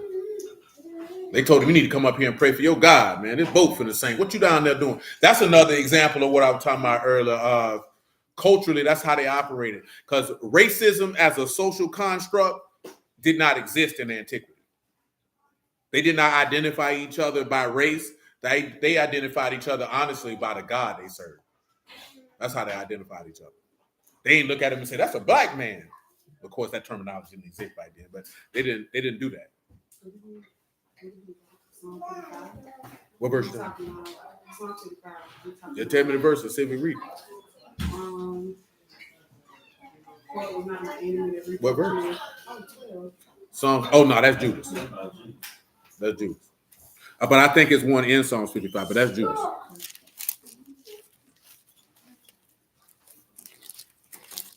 If my memory serves me correctly, it is a verse that speaks to that in Psalm 55. 13. No, that's still talking about Judas.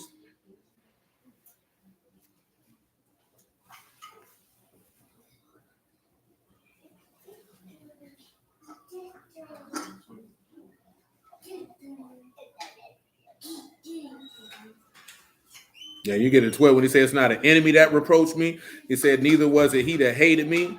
He said, but it was a man, my equal, my God. See, he has death to seize upon him. That's how you know that's not what it is. Peter. Because he asked for that man to die. Yeah, he asked for that man to die. What you got going on, what? You amped up, ain't it? Your heart about to jump out your chest. No, it's not. Well, that's a lot of cocaine. I mean, caffeine. That's a lot of caffeine. That's a large amount of stimulus. God damn. That's 216. That boy got 5 energy drinks over here. That boy got 4 monsters and a Red Bull. 4 monsters is wild. And not in no Paul sense, in the fact that that's a lot of caffeine. That's about 200 to 300 grams of caffeine a can.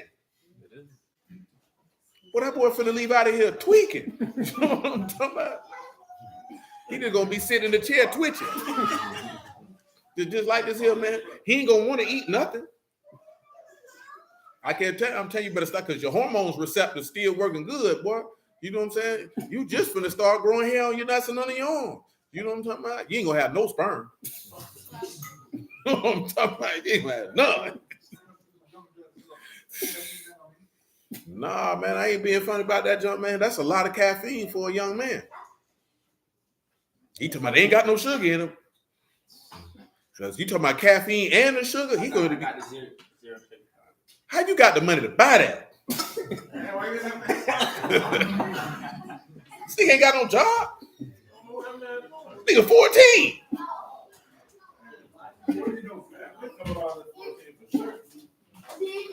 Nigga always had a couple dollars at 14, not consistently. Not to be going to buy five energy drinks. That's $20. And I got me a bag of tacos. And he eating trash chips. God damn. Boy, you gotta take care of yourself better than that. Boy, you're gonna have diabetes before you even get a chance to get good blood sugar. That's what they tell you. Stevia gonna get you. By 14, you should be needing no. You should need all that. That's a lot, bro. Come on, man. They were all $3. They were $3. That's $20. Come on, man. Is it verse 33? Go ahead. 22. And he said unto him, Lord, I am ready to go with you, both into prison and to death. And he said, I tell you, Peter, the cock shall not crow this day before you shall thrice deny that you know me. And he said unto them, when I sent you without purse and scrip and shoes, lacked you anything? And they said, nothing. Then said he unto them, but now he that have a purse, let him take it. And likewise his scrip, and he that have no sword, let him sell his garment and buy one. For I say unto you that this is written must yet be accomplished. And me, and that he was reckoned among the transgressors, for the things concerning me have an end. And they said, Lord, behold, here are 2 swords. And he said unto them, it is enough. And he came out and went, as he was wont, to the Mount of Olives, and his disciples also followed him. When he was at the place, he said unto them, pray that you enter not into temptation. And he was withdrawn from them about a stone's cast, and kneeled down and prayed. What happened? Saying, Abba, if you be willing, remove this cup from me. Nevertheless, not my will, but your will be done. Your will be done. And there appeared a Alahym unto him from Alahym, strengthening him. And being in an agony, he prayed more earnestly, and his sweat was as it were great drops of blood falling down to the ground. What happened? And when he rose up from prayer and was come to his disciples, he found them sleeping for sorrow. Mm. And said unto them, Why sleep you? Rise and pray, lest you enter into temptation. Lest you enter into temptation. And while he yet spake, behold, a multitude, and he that was called Judas, one of the 12. That's good. Mm-hmm. Now we read where Alahym came and strengthened him, right? Mm-hmm. Now listen, all that's because he getting tested. But notice that he said, man, you ought to watch and pray lest you enter into temptation. Because staying in prayer can definitely help ease the fact of you being tried and tested. Because now in Matthew, he told you, watch and pray, for the Ruach is willing, but the flesh is weak. You know what I'm saying? And that's the part that I was mentioning about, one, this is how the vessel was marred in the potter's hand, because you made of dust, so you're not as strong as something that's going to be a Ruach. Let's let that be known. And for two, if the flesh is weak, that means that you have weakness in and of itself is not a deplorable thing, if you would. I want you to go to Matthew 26 and 41 and give me the Greek word for weak. You can read the verse and then give me the Greek word for weak. It said, Watch and pray that you enter not into temptation. The rock indeed is willing, but the flesh is weak. And that is asthenes, that is weak, infirm, feeble. Now, there's other passages that speak about being weak, infirm, or feeble. I'm going to give you the English definitions of these words. First and foremost, infirmity.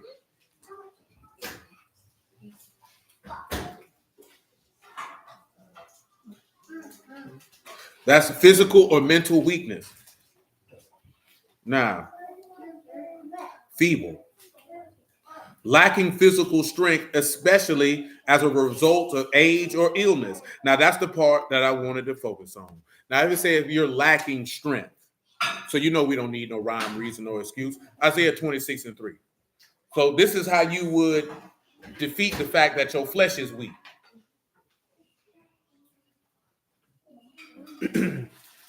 Isaiah 26 and 3. You will keep in perfect shalom, whose mind is stayed on you. Why? Because he trusts in you. Trust in Yahuwah forever. For trust in Yahuwah. Is everlasting strength. It's everlasting what? Strength. Everlasting what? Strength. Go ahead. For he bring down them that dwell on high. No, that's good. Now, go to Isaiah chapter 40 and verse 28. Look at that boy teasing, boy. That caffeine got him going. That boy can't stop smiling, boy. That boy feeling euphoric right now.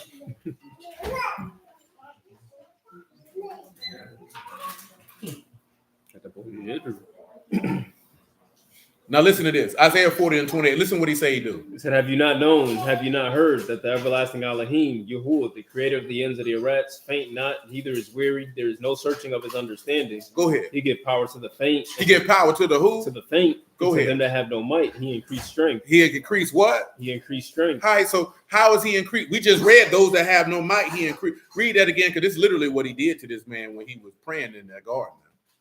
Listen. He give power to the faint. He give power to the who? To the faint. Go ahead. And to them that have no might, he increased strength. That's what he sent that Malachim to strengthen. He had no might at the time. Go ahead. Even the youth shall faint and be weary, and the young men shall utterly fall. But they that wait upon Yahuwah, he'll do what? Shall renew strength. They shall mount up with wings as eagles. They shall run. And that's why Paul say, my inner man is renewed day by day. See, that strength is renewed day by day. But if you're reading that the flesh is weak, that it's infirm, there are times, that's why he said, I pray for you that your faith fail not.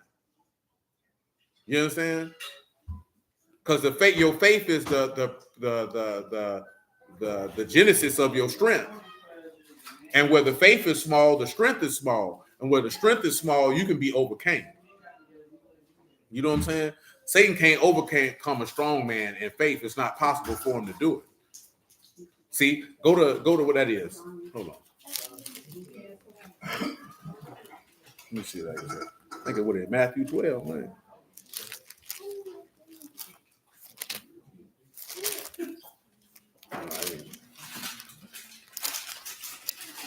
Yeah, Matthew 12 and 25. You can make it 22.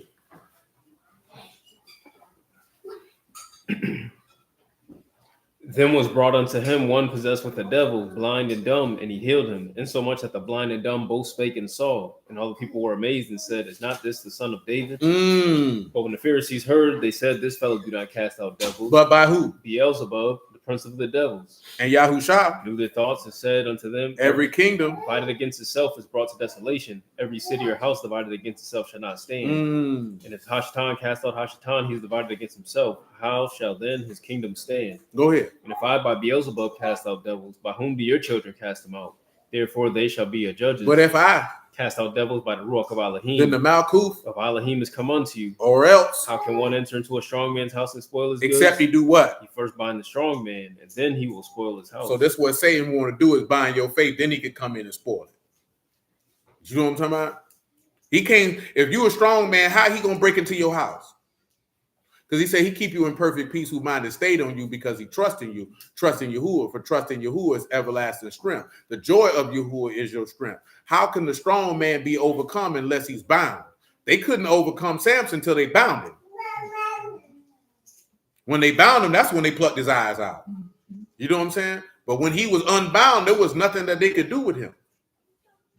Nothing whatsoever. So when you turn around and you look at that and he say, I prayed for you that your faith failed not, because Satan is desiring to have you. The only way Satan could get him is if his faith failed, which means his strength is gone. And if your strength is gone, he can overtake you because now you're weak. That's why he say, watch and pray. Because the Ruach is willing, but the flesh is weak. Look at, man, some of y'all ain't never been in no fight. I'm talking about a real fight. I'm talking about like in a ring fight, not fighting in the street. Because most people who fight in the street can't fight for real. I'm talking about fighting for 36 minutes. Most people are winded within 10 to 30 seconds of constantly moving and throwing punches because you do not understand how exhausted that is to do because you don't do it on a regular basis. You know what I'm saying? You fight somebody in the street, you ain't fighting with him that long. Why you think when most people fight in the street, if somebody ain't been knocked out, what's the first thing they go to do? Grab. Same thing you do in boxing. Nigga get hit, what do you do? Grab. You know what I'm saying? Why is he grabbing? It may not even necessarily the nigga hit hard. I'm tired. Let me do that. Or it's also if I lean my weight on him, it might tire him out. Because you don't really realize how much movement and energy it takes to move another human being. There was this lady on Threads kind of talking about if your man can't bench 225, that means he can't pick you up. I say, man, let me tell you something. Functionally being able to bench press 225 is not the same as picking up a human being. You know what I'm saying? And it's really not. Because there's no point in your day where you are generally going to have to push 200 plus pounds away from your chest. Because I've seen a lot of dudes who can bench press a lot of weight, but in real functional world, them niggas not strong. You ever picked up a human being before? I'm talking about a grown adult. Them niggas heavy as hell. It get even worse if it's a dead body because then it's literally dead weight. I say this because I know somebody in the medical field who had to do that. And he was like, because we were talking about some lady who died. She was like 600 pounds and they was having a hard time getting her out the house. No, we wasn't saying that to be funny. He was like, because the family got upset because they had a difficult time getting this woman's body out the house. Because she was already 600 pounds. And then when you die, it was like another 100 to 200 pounds because now it's dead weight. You know what I'm saying? He said, if you can't stand upright, you might got to wrestle though. Indeed. He did lose his strength for when they cut his hair, Brother Craig, because he was a Nazarite. So his strength was for the fact that he was sanctified towards his God. You know what I'm saying? But it's different though. You know what I'm saying? It's the same token of picking up 500 pounds off the floor, deadlifting. It's a lot different if you got to pick up a 100-pound box. And you'll be like, damn, I could deadlift 300, but this box heavy as hell. Because the reality is that there's certain muscles you don't, that's why they talk about functional strength. That's what Sean do. You got people who sport strong, but they're not functionally strong. They can't go outside and pick up no log. Like I seen Brock Lesnar walk around with logs on his shoulder. You know how many powerlifters probably couldn't go outside and carry no log on their shoulder? You know who functionally strong? Them goddamn Mexicans. You ever seen them niggas? Them niggas carry a whole pieces of drywall. And not just one. You niggas know how heavy drywall is? Man, I seen the Mexican walk around. Man, I ain't never carried no piece of drywall by myself. You call me what you want to call me. Nigga, that drywall ain't no joke. And you drop that drywall on your foot, see what happened to you. Yeah, them niggas be picking that junk up like it's nothing. Man, these niggas be having 3, 4, 5 pieces of drywall, long sheets. Amigo, I'd be like, God damn, cuz. That'd be the crazy part too. And they be out there working, drinking beers. Man, every time we done had to clean up a construction site, bro, it's always some Modelo's out there, man, cans up. I'd be like, boy, y'all drinking on the job? Yeah. Yeah, then they be having them early too. These niggas stop at it. But you know they can't start selling alcohol till 6 in the morning. And these niggas will pull up to the gas station 6, 7 days in the morning, grabbing cases of Modelo, and this is what they drinking on while they work. Maybe that's why they can pick up that drywall like that, man. I don't know.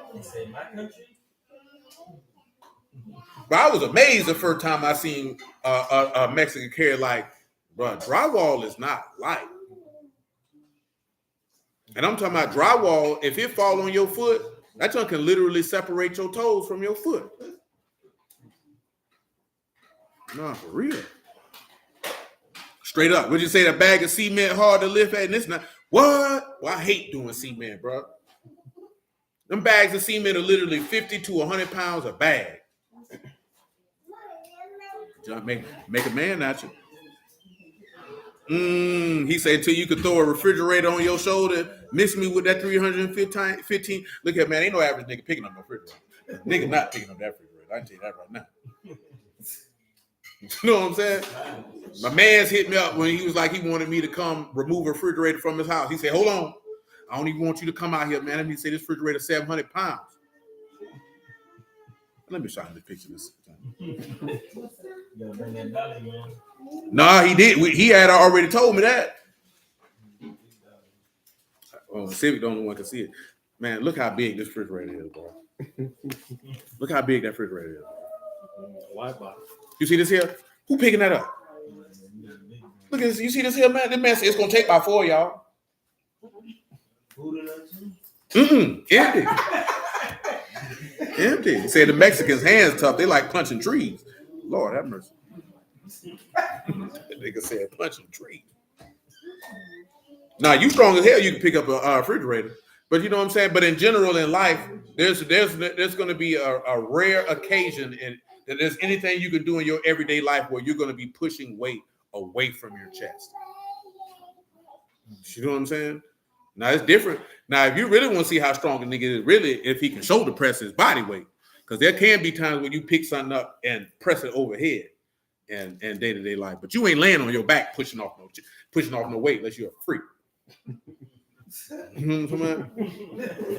That's about it. It's the only time you're doing that. You're nasty. Outside of that, nah. I ain't never did nothing. We do all type of stuff. I ain't never did nothing where I needed to push 200 pounds away from my chest. Except maybe if you pushing a car. And I hope you ain't got to push a car every day. But that's not enjoyable. You know what I'm talking about? Come on, Zero. We go to Matthew 12. What you read? Yeah, we good on that. What about Deuteronomy 8? 8:1. That's fine. Say all the commandments which I command you this day. Boy, so he's working on his max overhead press right now. Shall you observe to do that you may live and multiply and go on and possess the land which Yahuwah was sworn to your fathers. You shall remember. All the way which Yahuwah your Alahym led you these 40 years in the wilderness to humble you, to prove you, to know what was in your heart, whether you would keep his commandments or not. And that's the purpose of the affliction. For him to know what's in your heart.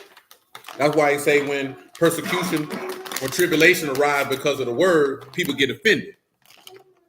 I told you a long time ago, man, adversity reveals who you are. You know what I'm saying? A lot of people don't want you. A lot of people don't love God like that. That's why he told you the seed that fall amongst the wayside. You know what I'm saying? You say by and by, it got no root in it. So the minute something happened, your heart gonna get revealed. You know how many people don't walk away from the word because a family member died? They were mad with God. What you mad with him for? How you mad that your granny died because she smoked 4 packs of cigarettes every day? You killed my granny. Your granny killed herself. She was smoking Winston's. Do they even still sell Winston's? I only say that because Grandma Simple died from lung. Nobody wasn't mad that she died. We knew she was gonna die. Cause I'm telling you, my mama. What I'm talking about is my mama used to cuss me out thinking I was smoking cigarettes. I was like I was at Grandma Simple house, cause she in the back room smoking Winston after Winston after Winston after Winston. We in the front room playing NBA Live. She in the back burning these cigarettes down. You know she ain't just started doing that. You know what I'm saying? So, you know, by the time it came out, okay, Granny got lung cancer, shoot, we knew enough about cigarettes to know, shoot, we knew that was going to happen. I told this woman smoked 2 to 3 packs of cigarettes a day. Yeah, you understand how many, I done told y'all this before. You understand how many cigarettes is in a pack of cigarettes? It's 20 cigarettes. You smoke 3 packs of cigarettes, you smoke 60 cigarettes in a day. You may only be up 12 to 14 hours in a day. That's a lot of cigarettes. When I smoke cigarettes, I ain't smoke a pack a day. Because one, nigga giving them away. Because, you know, back then you could do that. Cigarettes, $1.50, $2 a pack. You know what I'm saying? Now it's the price of a dime bag of weed. I wouldn't give a nigga a cigarette to save his life if I still smoke cigarettes. You talking about $10 a pack? Boy, the best you can get is that you can get this show. And you better smoke them down to the butt like it's the last one left. You know what I'm talking about? Boy, $10 a pack, lot for cigarettes. When I got out of prison, they went up on the tax on cigarettes. I say, well, shoot, I see I'm finna quit. I'd rather buy weed than do this. That's why I say Black and Miles it is. I can't pay $10 for no pack of Newport. Yeah, I remember it used to be Marlboro used to be like 5 cents when I was not 5 cents. I hope you wasn't smoking no Cowboy Killers. You used to sell them. At Walmart. No, but that's a lot of cigarettes.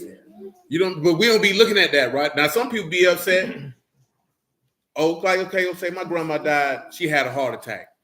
Nigga be mad with God.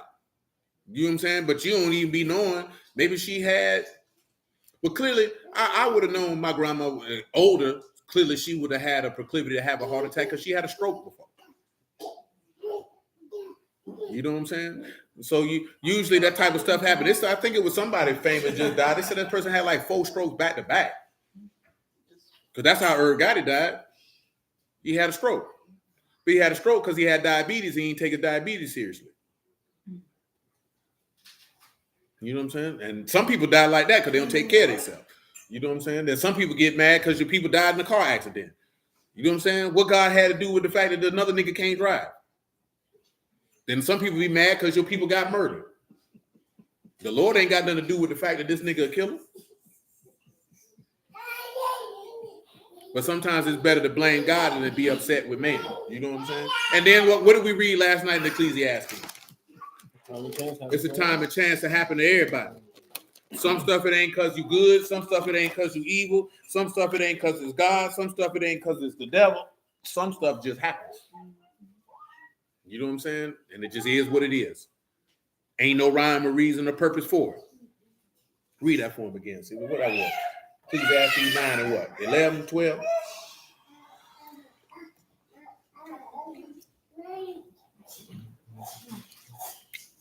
I don't know, we don't like to hear that because then you feel like it don't make sense. Verse 11. Ecclesiastes 9 and 11. Say, I returned and saw under the sun that the race is not to the swift. Not to the who? Not to the swift. Nor the battle to the strong. What else? Neither yet bread to the wise. Neither yet. Riches to men of understanding. What else? Nor yet favor to men of skill. What else? But time and chance happen to them all. Time and chance happen. And chance means occasion, opportunity. Time and opportunity happen to everybody. You know, there's some people who done stumble across somebody that helped them become a millionaire. And there's some people who never ran across that opportunity. They had to work at McDonald's all their life. And it wasn't nothing because this person was righteous or this person was wicked. It was just time and opportunity. A lot of people who got found to get in the music business, it was time and opportunity. Literally, you know, somebody was going to have an opportune time on their anus. You know what I'm talking about?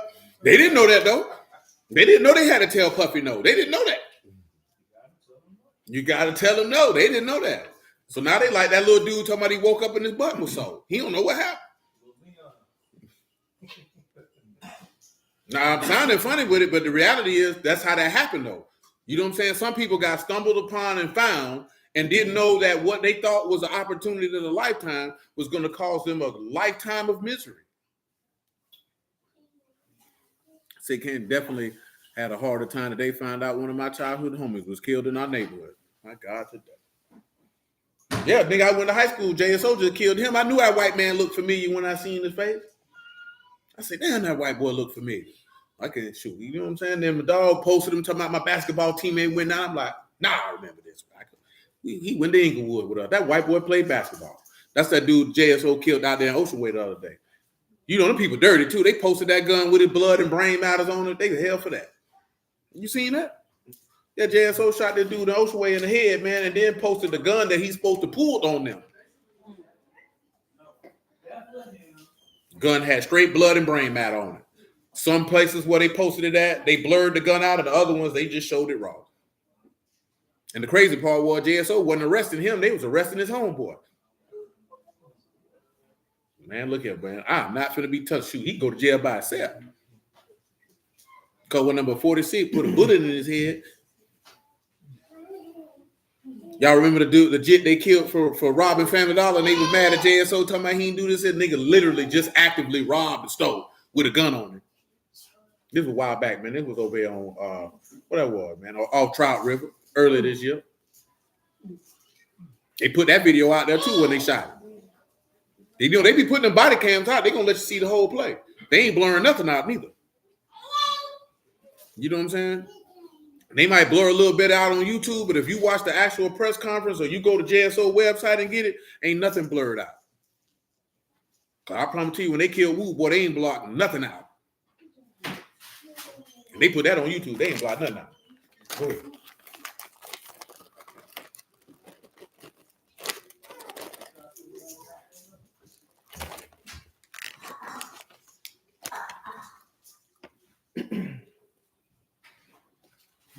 Oh yeah, really. Deuteronomy 8 and 3. Okay, go to Luke 4 and 1. Whole world out here. Thanks. What you doing?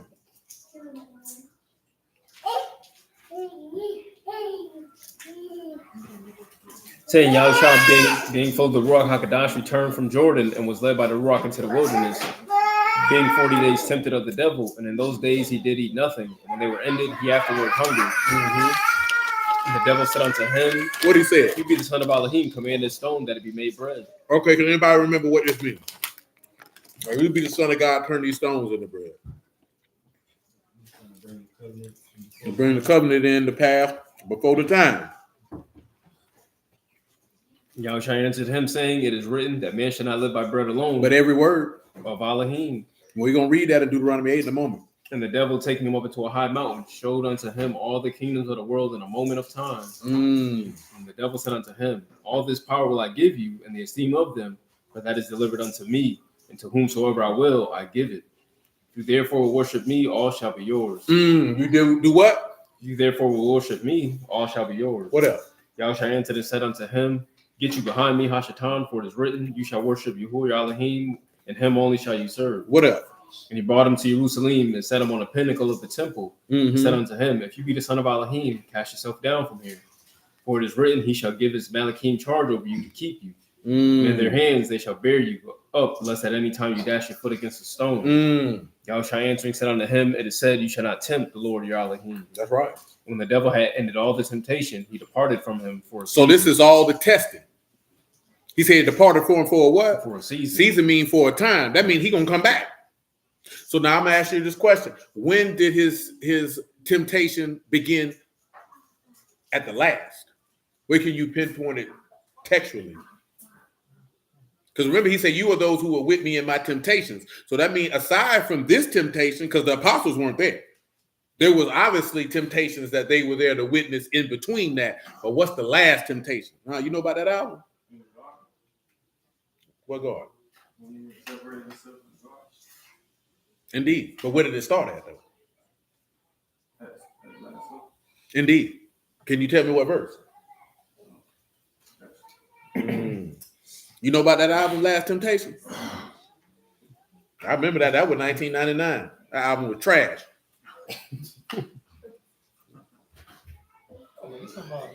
Yeah, I ain't like Ja Rule. I ain't never liked Ja Rule. That was 1999. That's what I'm talking about. Oh, that was the name of the first album. Oh, yeah, that's right. My bad. That album was trash, too. Yeah, you're right, man. That's what I was thinking about. No, it was only one song I liked on his first album, man. That's the song he did with Bleak. Everything else, I ain't care for. Just before he really started singing. I ain't never liked Ja Rule. Maybe a song here and there. It wasn't my thing. Ain't nothing personal. You know what I'm saying? If you nigga think it's something personal, he's like, I don't like your music. It didn't do it for me.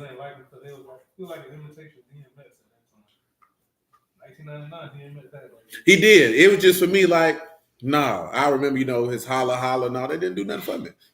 Look at you. I like that song. She went to grooving. You know the song he did with Christina Milian? I ain't like that record. You know what I'm saying? What Would I Be Without You? They played that record so much, man. I ain't like that song. You know what I'm saying? The song where he sampled Stevie Wonder with Case. Only thing I like about that song was the Stevie Wonder sample. You found it yet? Nah. I'm giving him a few minutes. I'm just buying him some time. Missing all that. I remember that, man. First time I listened to Vinny Vici was at Langston House. We stayed on Copper Circle, nigga. Off Emerson. You know what I'm talking about? Nah, man. Me and Fat Boy supposed to went round there one time. We ain't never go round there. I think Lane ride over the road.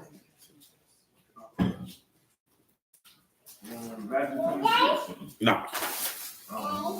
John 13:1. So.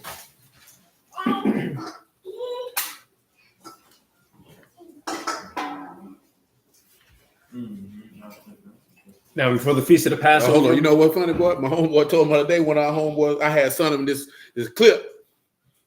Teddy Long talking about how he used to serve the wrestlers Viagra.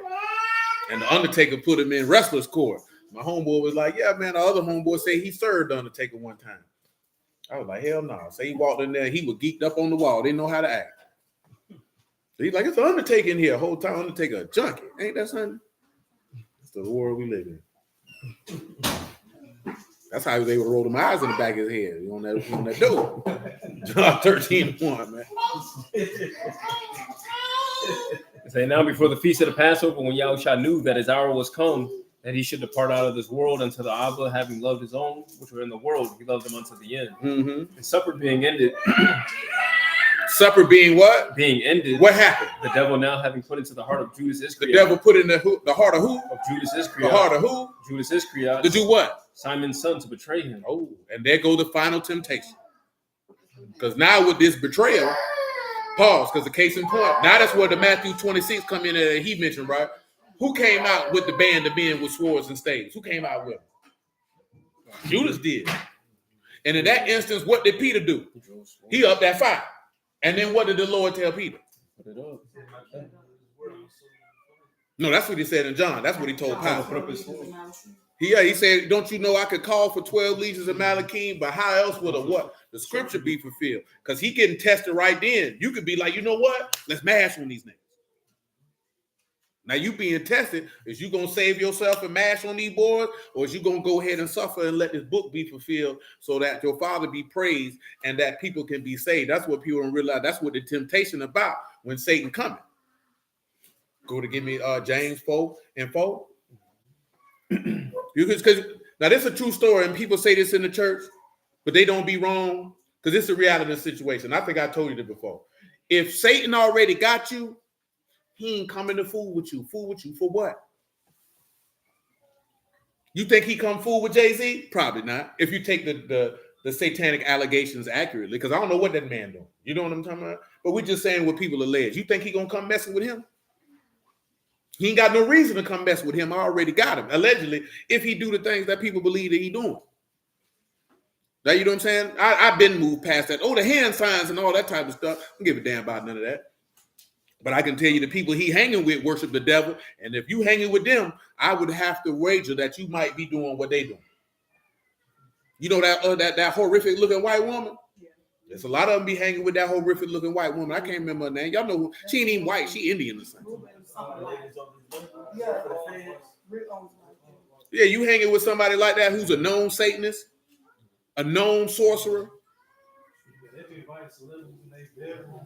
When you round people like that, you're not gonna convince me that you don't know what they into. And then when you know what they into and you still fooling with them, there's a high likelihood that you participate in it as well. That doesn't mean that necessarily you do, but the likelihood is there. But somebody who, when you look at Job, if Job wasn't godly, Satan wouldn't have made that offer to the Almighty. You know what I'm saying? I bet I can get him to curse you to your face. Why would he say I can get somebody to curse you to your face that's already doing it? You know what I'm saying? What's the point of that? You think he'd have to come over there and be like, yeah, let's go over here and mess with the homosexual. Ain't no need to mess with the homosexual. He's already in an abomination. No, seriously. I'm not using Sunday.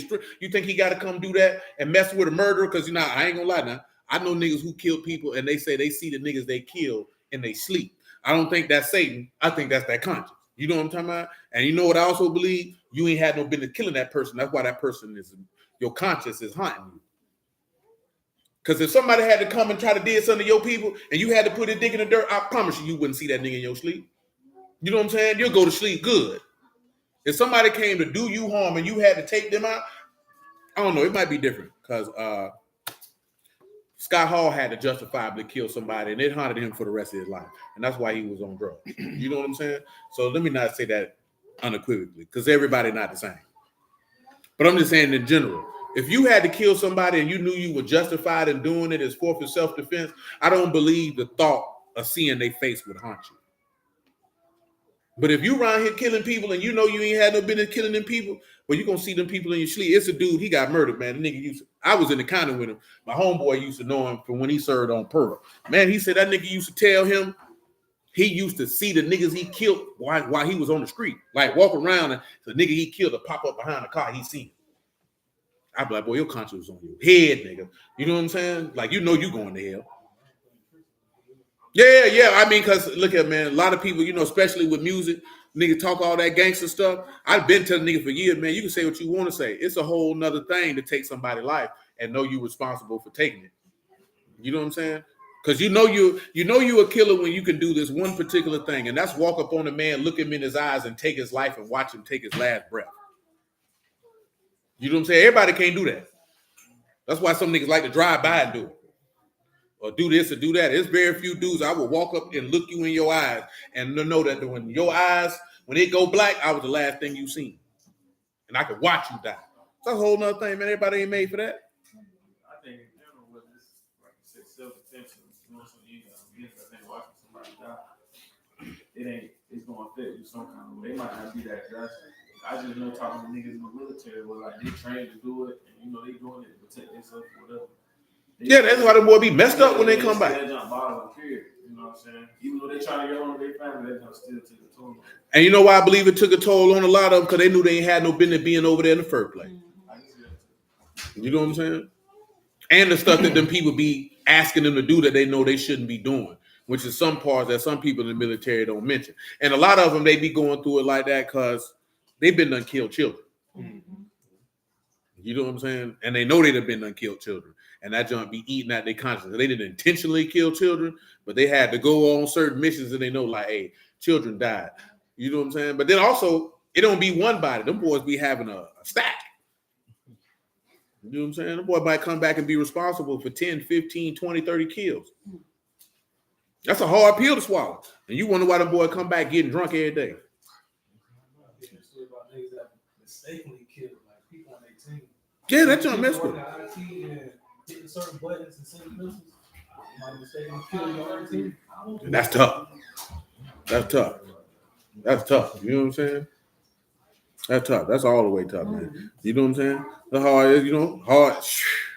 Remember that? Remember on Dead Presidents, that woman talking about, and them silly dreams you were having. He wondered why she choked him. He choked her up like that because she had no idea what he seen and what he had to do just to get here and lay in here with your ungrateful, funky behind.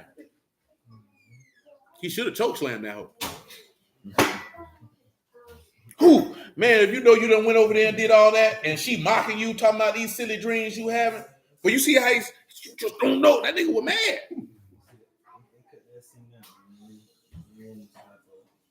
I chokeslam. Now I'm talking about straight Undertaker last ride. Bomb. Silly dream that. You know what I'm saying? I watched my homeboy step on the landmine and blow up into pieces. And you talking about them silly dreams I had. I'm walking around with a nigga walking around with a dead doggone severed head.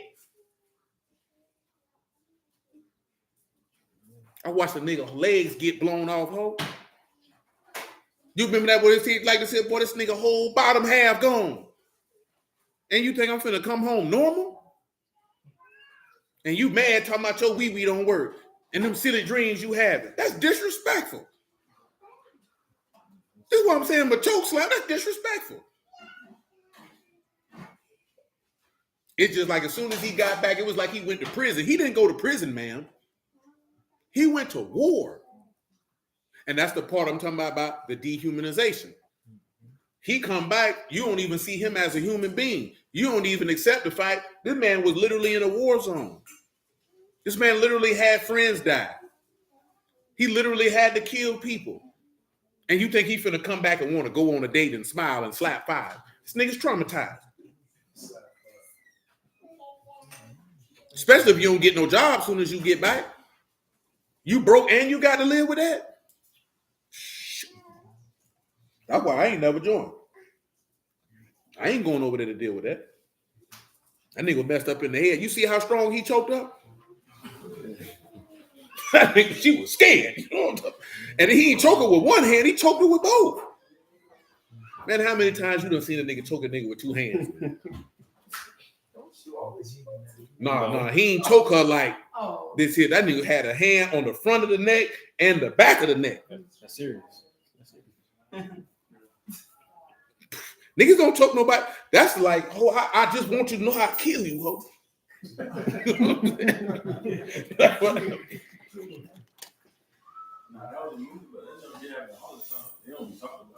Hell no. Nigga be going through it. Yeah, they be going through it. You know what I'm saying? But yeah, I can tell you, I got a cousin. He killed his old lady. I know he don't have no nightmare. That nigga, that's crazy. You know what I'm talking about? Shit. Nah, boy, I was around him. Cousin ain't care. That boy sent his stepsons to do it. I know he ain't care. This like 25 years ago, man.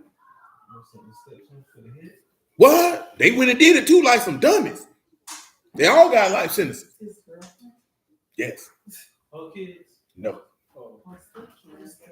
Oh, Big Cuz got around. She ain't want to fool with him no more, so he felt like, I got a trick for you. For real, bro. This happened in what? 2000 and what? Probably 3. They probably got him in 04. You know what I'm saying? Cuz was a killer. This nigga 6'5", 275 pounds, man. And he was a boxer. Put hands on niggas, pull the trigger and all. Master manipulator, because you got to be one to convince somebody to throw their own life away for a woman who don't want to give you vagina no more. What I want to kill her for? I ain't having sex with her. You say you had a client that was a retired Marine. He went borderline insane from just seeing 2 dead bodies. That's all it takes. Shoot, my granddaddy was a mortician in the military. He ain't even killed nobody. He saw the aftermath, though. Came back an alcoholic. My mama said my granddad ain't allowed alcohol in the house until he came back from Korea. On that movie Concussion, I think dude tried to kill his wife. And that football. That nigga all messed up in the head, man. You say Grey's Anatomy. Some people came back with missing limbs. Yeah, they came back with missing limbs. Shoot, the missing soul too. Come on with it, man. I just tell you that, man. Don't you, when you see people go been in certain situations, man, you don't want to snatch away their humanity, man, and just act like that was nothing because you ain't experienced it. I ain't got to go to war to know this nigga probably not right. You know what I'm saying? Same thing I told you how Dame Dash mentioned, like, you got jits who done buried multiple friends before they was 21. Don't nobody ever go ask them, boy, you all right, boy?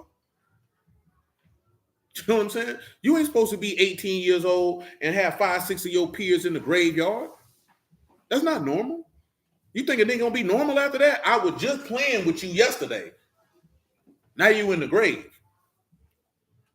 I tell you, in my mind, I seen somebody play the clip of the song that King Von did when he talked about what turned him into a demon. Because he watched his friend get killed in his face.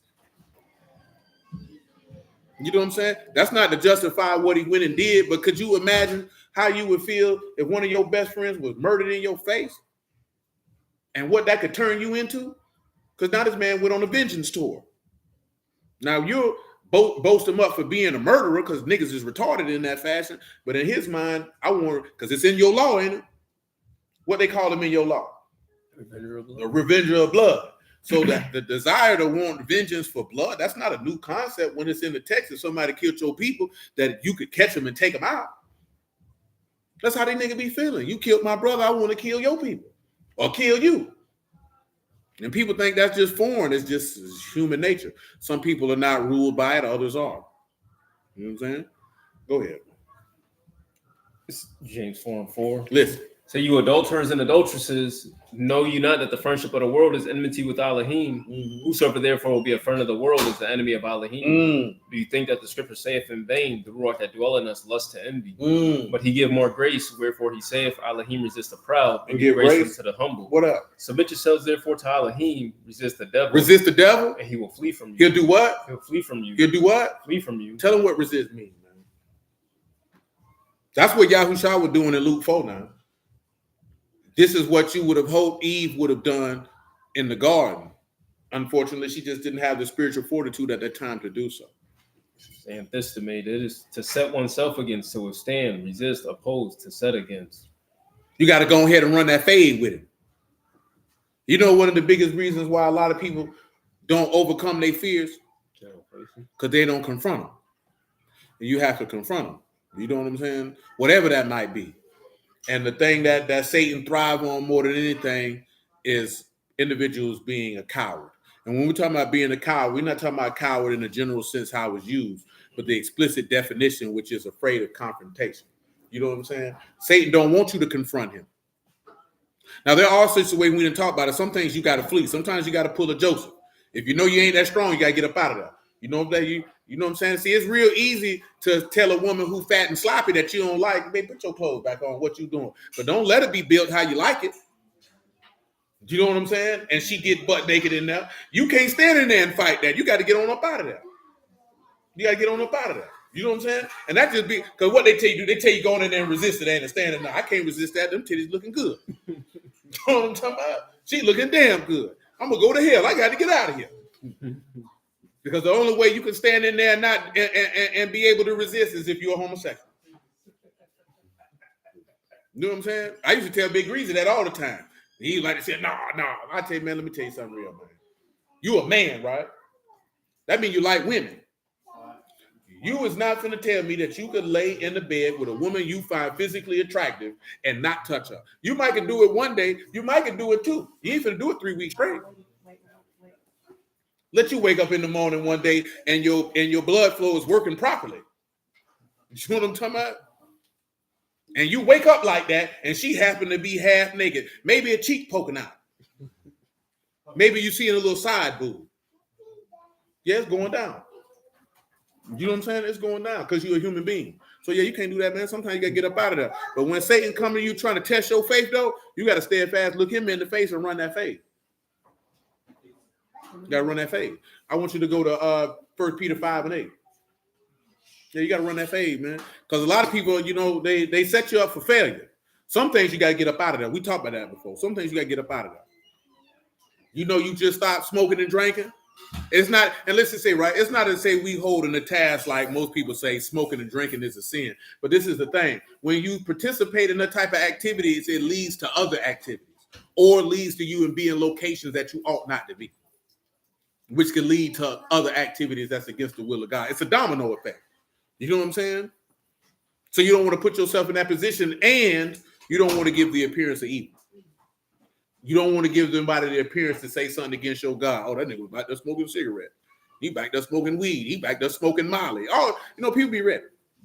Go ahead. Say, be sober, be vigilant, because your adversary, the devil, as a roaring lion, walk about seeking whom he may devour. Whom resist steadfast in the faith. Resist steadfast in the who? In the faith. Now tell them what resist steadfast means.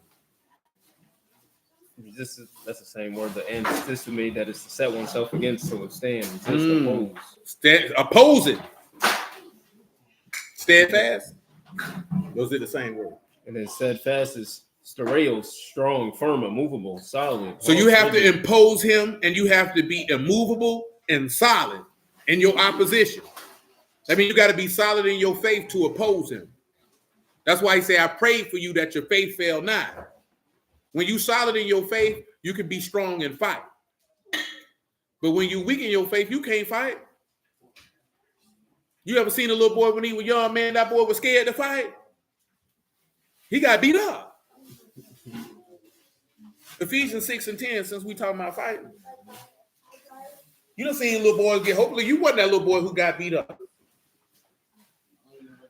It's different if you, damn, man, he tried to say you got beat up, son? I never got beat up. Don't talk like that I now. lost one fight. Okay, That's just be. because I tripped. It ain't because he tripped you, it's because he won. This ain't no boxing match. What, you thought he supposed to stand toe-to-toe with you? He said, yeah, I'm going to trip this big little nigga. I'm going to wah. What you mean? You know why he want to fight? If he ain't gonna fight. He did fight you. He tripped me and then laid on top of me. What was he supposed to do? What was he supposed to do? Fight me. He did fight you. He got you on the ground, and then he ground and pound. Yeah, that's what he was doing. He would pause it when he was throwing the punches. They take this one, and then this one. That's what they do in MMA. They trip and mount. Bones. I'm using the proper mixed martial art terminology. That's a wild terminology, though. It is. That's what they say, though. What's it, ground and pound? That's what they say, man. They say when the boy get you with that scoop and get on, they call that ground and pound. Wow, nigga clubbing you. You ever seen Brock Lesnar do that? You ever seen Anderson Silva do that? Shoot. What's the other black dude, man? Oh, yeah, him too. But the Daniel dude, Cormier. Yeah, man. Boy, gonna get you on the ground, beat the brakes off you. Man, if you talking about he did what he's supposed to do. You was a big young nigga. That nigga neutralized the threat. Pumped up. You know what I'm talking about? You act like you was a little dude. You know what I'm talking about? You want him to dance. That man said, my name ain't Evander Holyfield. Not Lennox Lewis. We fought 2 times. The first time I won. So he learned from the second time. Let me tripping. Okay, he did the research. He said, okay, he got me. I know what to do. I'm going to get this big nigga on the ground.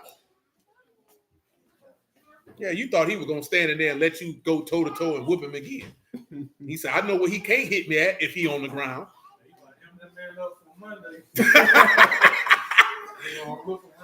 No, shoot. Don't go for round 3. He might have a weapon on him next time. You said that like that's boring. Yeah, at school. Like kids don't get shot at school. You ain't never heard of Columbine? I mean, that's It ain't different shooting. I remember my big cuz had the pistol on the back of the bus when we was in middle school. Damn sure had it in the locker. You already know they ain't had metal detectors back then. Hell no, we ain't never had no metal detector at nan school I went to. Shoot, my homeboy definitely went to jail because nigga sold him a pistol at school. He had enough sense to leave school with it, but they following him thinking he's skipping school and this silly nigga go back with him. I'd have been like, oh yeah, you might as well go ahead and write that referral, baby, because it's a lot of things I'm doing. It's a lot of places I'm going, but back to the school with you ain't one of them. Not with no fire on me. No, not with no fire. You want to be deployed overseas, you glad you didn't? Be glad, baby. Be glad. That boy talking about he tripped me. You wild, boy. I ain't never tripped nobody in fight. Shoot, you better learn. I need it straight up. No holds barred, man. See, yeah, you young, so you live idealistically. Let me tell you something about a fight that you got to understand, man. You know what a nigga got in their brain for real? This nigga trying to hurt me. So I'm going to do everything in my power to make sure this man don't hurt me. Because you know what he don't know? What you got on your mind. He don't know what you willing to do and how far you willing to go. So while you thinking, see, unfortunately, I'm not saying this to be funny. You a young person who gets shot. Because you would want to think, oh, we just finna have a fade for the sport of it. And that person over here ain't on that type of time. It's not because you did anything wrong per se. It's because you underestimating who you getting into it with. Because you thinking about simply, I can tell to you, it's just a fade. It is what it is. It's over with. There's nothing really wrong with that thought process. But everybody don't think like you. So they'll look at you and be like, Zion, big as hell. I will shoot that big nigga. I ain't finna fight with him. You thinking you finna fight, and the whole time in his mind, he like, I'm finna shoot him. But I'm just telling you that in reality, that's how it happens. Because you not thinking, you ain't trying to go that far other than, oh, you want to fight? Let's fight. Once you fight, it's over with for you. But everybody don't think like you, and you have to remember that for your own safety. Because everybody don't think how you thinking. You have to remember this person looking at you like, you trying to hurt me. So in their mind, they thinking, I'm going to do whatever I got to do to make sure that he don't hurt me. Next time I get in the fight, I'm gonna choose. Nah, next time, don't get in no fight. You know what I'm saying? See, the hallmark of your manhood is to be able to diffuse altercations with your words. It shouldn't even to arise to the point that you have to get. If somebody doesn't have the ability to, obviously y'all 14, so it's not like y'all have that same level of maturity. You know what I'm talking about? So that's a given. But what is fighting gonna prove? What you getting out of that? Now, I'm not mad at you for fighting because you're 14. So I wouldn't expect you to have the ability to know how to have conflict resolution to get out of that. But now you finna come into manhood. And I'm telling you, when becoming a man, you can't take that attitude of I'm going to fight when you turn 20, 21, 22, 25. Because I can tell you, them niggas damn sure not finna fight you. You know what I'm saying? And ain't no telling how much more you going to grow. You know what I'm saying? It's for how taller you going to get. You know what I'm saying? How much muscle mass you going to put on. And in general, people, when they see somebody who's substantially bigger than them, they already got in their mind, I'm going to shoot, stab, bite, whatever, because they already think you're going to hurt me. So you got to think of like that to protect yourself. You know what I'm saying? Ain't about no you weak or nothing like this. Here, you have to protect yourself because you too young to know this. But we talk about this all the time, right? You seeking to be in the word. So number one, you ain't got no business out here fighting no. You know what I'm saying? Because that's gonna bring shame to your God. So you shouldn't even be doing that anyway. Number two, as a man, you have to outthink these niggas. Most of these niggas are stupid. You know what I'm saying? So if you can allow an individual based off words or certain actions to cause you to want to become physically violent, that person got more power over you. So you have to have the ability. I could punch you in your face, but what I'm gonna get for that? I'm probably gonna get suspended from school. So now if I get suspended from school, now I'm setting myself down the road that I'm going to have certain things in my school record and jacket that could hinder me that you ain't think about if you want to go to college or you want to go to trade school or you want to do this. You possibly could get locked up. And now you setting yourself up to have yourself be behind the 8 ball in life as a man. You know what I'm saying? Because you got to realize I can fight this nigga or I can be like, I can let you stay miserable in your existence. And I'm going to be focusing on what it is that I need to be focused on because I have goals and objectives that I would like to attain. And if you want to be a miserable nigga fighting in the hallways, then fight, nigga. I'm trying to go get me some money. You know what I'm saying? Now, with this little ugly nigga fighting nigga to impress these scallywags, them same young girls you going to school with, they going to grow up and have 3 children by 3 different niggas. Ain't nobody going to want them. Now, of course, you ain't thinking that far ahead because you ain't supposed to because you're only 14. But I'm telling you, that junk ain't cool, man. You get 21 years old, nobody want to hear no war stories about you fighting. When you get 35, you're going to sound stupid as hell. Man, remember that time I fought that nigga in 8th grade? What's wrong with this nigga? You ain't got a 401k? You got a raw IRA? What's going on? Yeah, that junk ain't cool, blood. She said, yeah, that junk ain't cool. But I get it now because you're young. You think, yeah, man, that nigga tripped me. That nigga could have tripped you and stabbed you. You wouldn't have been ready for it. Your eyes would have been this here big when you realized you bleed because you just thought y'all was going to fight. Don't ever underestimate any man, because you got to remember, if you get in an altercation, y'all trying to hurt each other. This ain't sport. If you want to fight for sport, go join a boxing club and become a boxer and get paid for it. Don't be in the school hallways fighting for sport. You ain't even getting no money. Yeah, you want to fight, man, stand and find you a gym, man. You can fight all you want. At least you can be able to work on that and maybe get paid for it one day. Don't fight for free. Don't do nothing for free. Don't become proficient in nothing that you can't get paid for. Yeah, don't do that. You wasting your time, man. You know what I'm saying? You wasting your time with a bunch of dudes who probably ain't even gonna do nothing with their life. Go ahead. He said, finally, my brethren, be strong in the Lord and in the power of his might. That's right. Put on the whole armor of Alahym, that you may be able to stand against the wiles of the devil. For we wrestle not against flesh and blood, Not against flesh and blood, but against principalities, against powers, against the rulers of the darkness of this world, against spiritual wickedness in high places. Wherefore, take unto you the whole armor of Alahym, that you may be able to withstand in the evil day. That's right. Having done all to stand.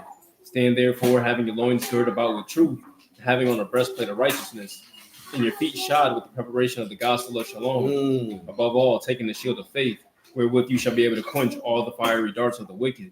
And take the helmet of salvation, the sword of the Ruach, which is the word of Alahym. We done talked about this passage plenty of times. This how I want you to know this here too. As a man, you should have the ability to defend yourself, but you should only get in a physical altercation to get somebody up off you. Like if there's no other recourse, because you don't want to be no hoe and let nobody just beat up on you. You know what I'm talking about? But yeah, that's got to be the last resort. I'm gonna tell you something, man. People who go to fighting, they're usually weak. What I mean by weak is they don't have any power in life anywhere. So that's how they deal with their hopelessness of the fact that they don't have any power. So people who are stronger usually rule over them. But those who have wisdom and understanding, who physically couldn't whoop either one, rule over them both. That's how George Bush could rule over everybody. George Bush can't whoop you. Donald Trump can't whoop nobody in a fight right now. But he got power over men. You know what I'm saying? Having the ability to fight, see, that's nigga stuff. Niggas think that means something because you could beat somebody up. That don't mean nothing. You know what I'm saying? That don't give you no power. That just means you know how to engage in being a pugilist and fisticuffs, if you would, for free. So you can seem cool in front of a bunch of other niggas who ain't got nothing going on in life, ain't got no desire to have nothing going on in life, don't want nothing out of life, but to do nigga stuff. Yeah, that ain't what you want. That ain't what you want. Go to what was that for? Read First Peter. But 13. We read all that, right? So that's where his temptation ended at, where the last temptation came in at. Read me Hebrews 4 that I mentioned earlier about verse 13, which is when Judas came in, which is the last testing. Now, what we going through in Deuteronomy 8, and I'll get through more in it, because that's what Deuteronomy 8 in correlation with Luke 4 was dealing with, which is being tested to see what's in your heart if you obey the word or not. See, it's real easy to obey the word when there's no temptation. That's why I say, blessed is the man that endure temptation. For when he is tried, he shall receive a crown of life that the Lord has promised to all them that love him. Go ahead. Say, neither is there any creature that is not manifest in the sight, but all things are naked and open unto the eyes of him with whom we have to do. That's right. Seeing then that we have a great high priest that is passed into Shamma'im, Yahushua, the son of Alahym, let us hold fast our profession. For we have not a high priest which cannot be touched with the feeling of our infirmities, but was in all points tempted like as we are, yet without sin. Notice he said that we have a high priest that was not touched. He was touched with the same weaknesses you touched with. That's why you can see him praying for that cup to pass. That's why you can see him going through all that, because he's going through the same frailties and humanity that all us go through. But in the midst of that temptation, you know what he decided to do? Slow, my G. You know what he decided to do? Rely on the word. Or go back to where the everlasting strength comes from, like we read in Isaiah 26. Going back to the point why we was focusing on what he said to Peter. Satan have desired to have you, but I prayed for you, that your faith fail not. And when you're converted, strengthen your brethren. Because you have to realize the fullness of the faith hadn't came till he rose from the dead. That's when Peter was converted. How did he strengthen his brethren? John 20 and 17. Make it John 20 and 13. This is how he strengthened his brethren. At least it's what the Lord told him to do, how to do it. And they say unto her, Woman, why weep you? She said unto them, Because they have taken away my Lord, and I know not. 21, my bad. Verse 21. No, chapter 21. My bad. John 21 and 13. My bad, y'all. Yahushua then come and take bread and give them, and fish likewise. This is now the third time that Yahushua showed himself to his disciples. After that, he was risen from the dead. Mm-hmm. So when they had dined, Yahushua said to Simon Peter, What he said? Simon, son of Jonah, Lovest thou me? More than these? He said unto him, Yea, Lord, you know that I love you. He said unto him, Feed my lambs. Do what? Feed my lambs. Well, go ahead. He said to him again the second time, Simon, son of Jonah, love you me? He said unto him, Yea, Lord, you know that I love you. He said unto him, Do Feed what? my sheep. Feed my sheep. What He else? said unto him the third time, Simon, son of Jonah, love you me? At this point, Peter was grieved because he said unto him the third time, Love you me? And he said unto him, Lord, you know all things. You know that I love you. Yahushua said unto him, Feed my sheep. you see how he reiterated? Because what did he tell him? Simon, Satan has desired to have you, but I prayed for you that your faith fail not, and when you converted, strengthen your brethren. If he telling him to feed his sheep, what he telling him to go do? Strengthen your brethren. You know what I'm saying? Go give them the word. Because you strengthen them from your infirmities, which is your weakness. And again, we be in the word, and people don't like to deal with the fact that, yeah, some people got weaknesses, man. And those weaknesses don't necessarily have to be a sin per se. Just has to be that at this particular time, somebody weak. Listen, man, you could experience a lot of things in life that could sap your vitality if you would. You know what I'm saying? This is part of the reason why I say the strong ought to support the weak. This is why a lot of those statements are made. So again, I'm focusing on this aspect as, we getting close to a quarter. You know what? Well, it's 2 New Years gonna come. Somebody was clowning the other day talking about New Year. I said, I don't care about this New Year. I'm gonna celebrate the Chinese New Year. Chinese New Year next month. You know what I'm saying? But I was being funny though. But I was being funny the aspect of understand of don't be upset talking about the New Year's not in the dead of winter. That's not your people. And I'm focused on it because that's Roman people stuff. If you're not Roman, you shouldn't care. Because if we was in antiquity, somebody who Chinese would not care about a Roman New Year because that ain't got nothing to do with me. Read Acts 16 and 20.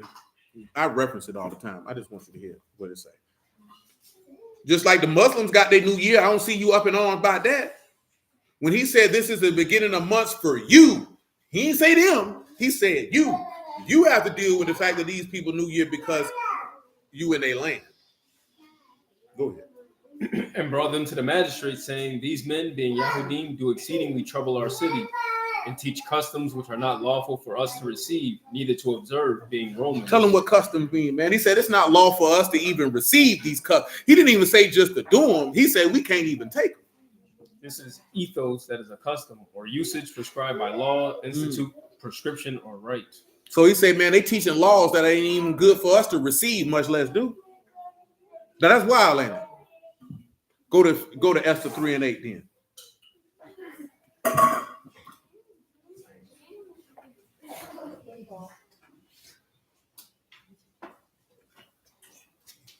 Hold on before you read that. Let me ask you this, Zion. What you were fighting that boy for?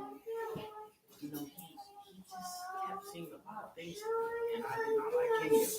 What did he say to you? He talked about my mother, talked about me. The way you looking and saying that is hilarious right now. I just want to know that. And I know you're not trying to be funny.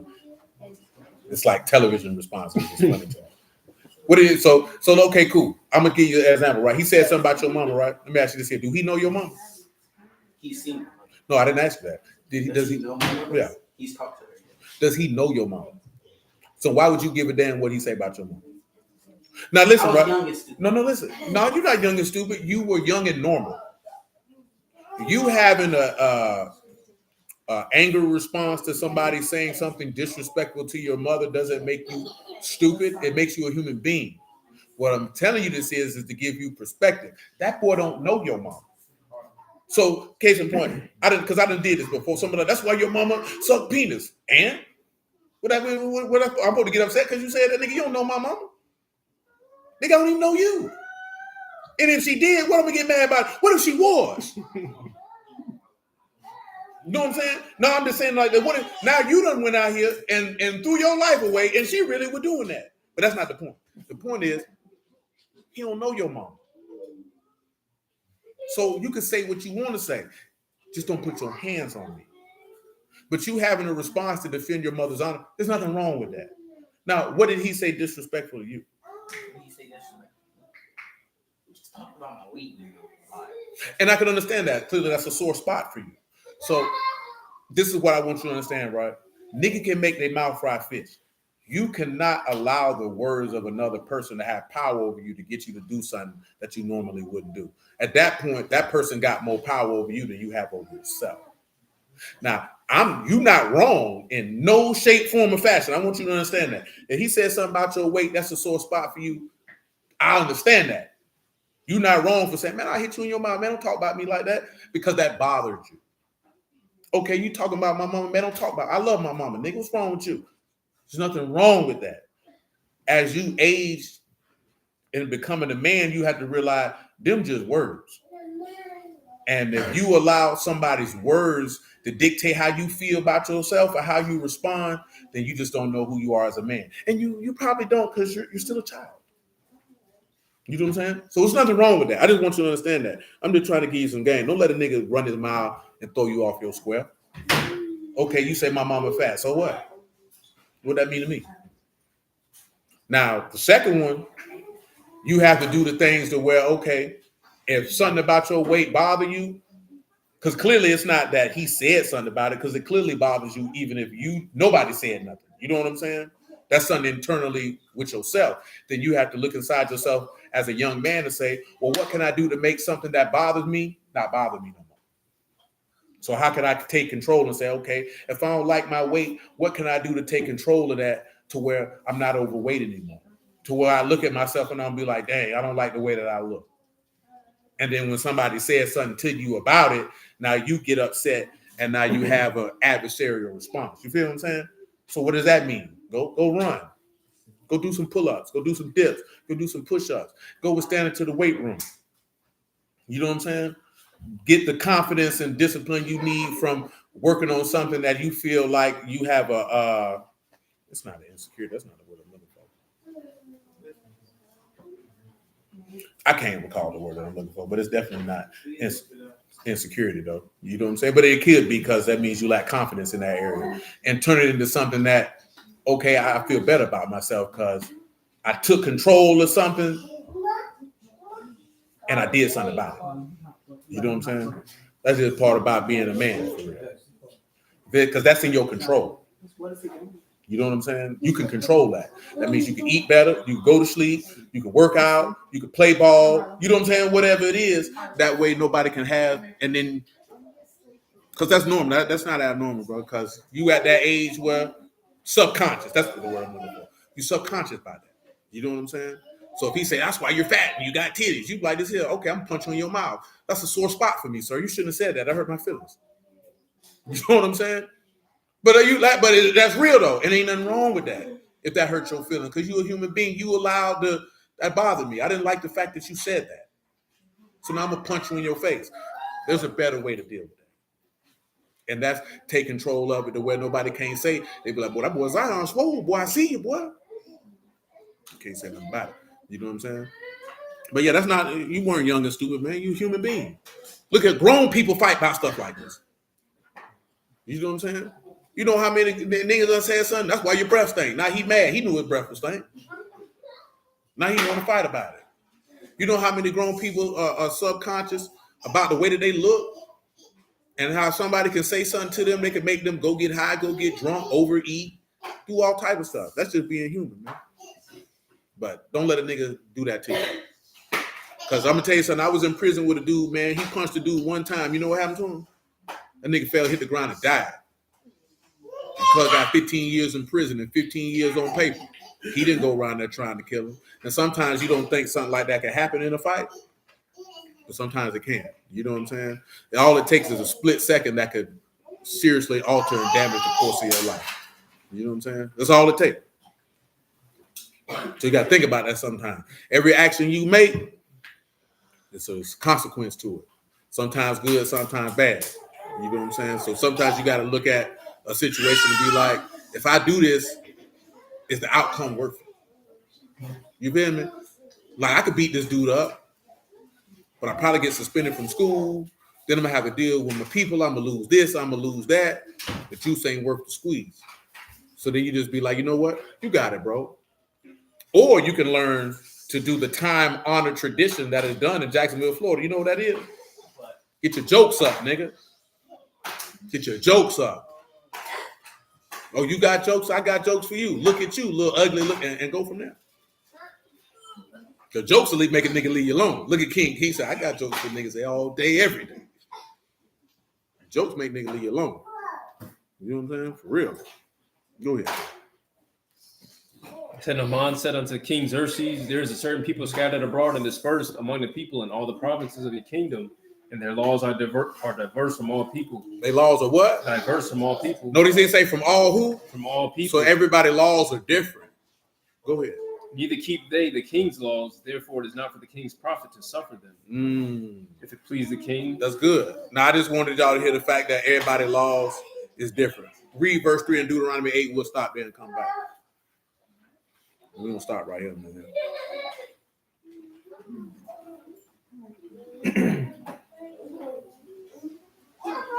Go ahead. And he humbled you and suffered you to hunger and fed you with manna, which you knew not, neither did your fathers know, that he might make you to know that man do not live by bread alone. But every word that proceed out of the mouth of Yahuwah do man live. Let me do this here before we slide. Job 29 and 10.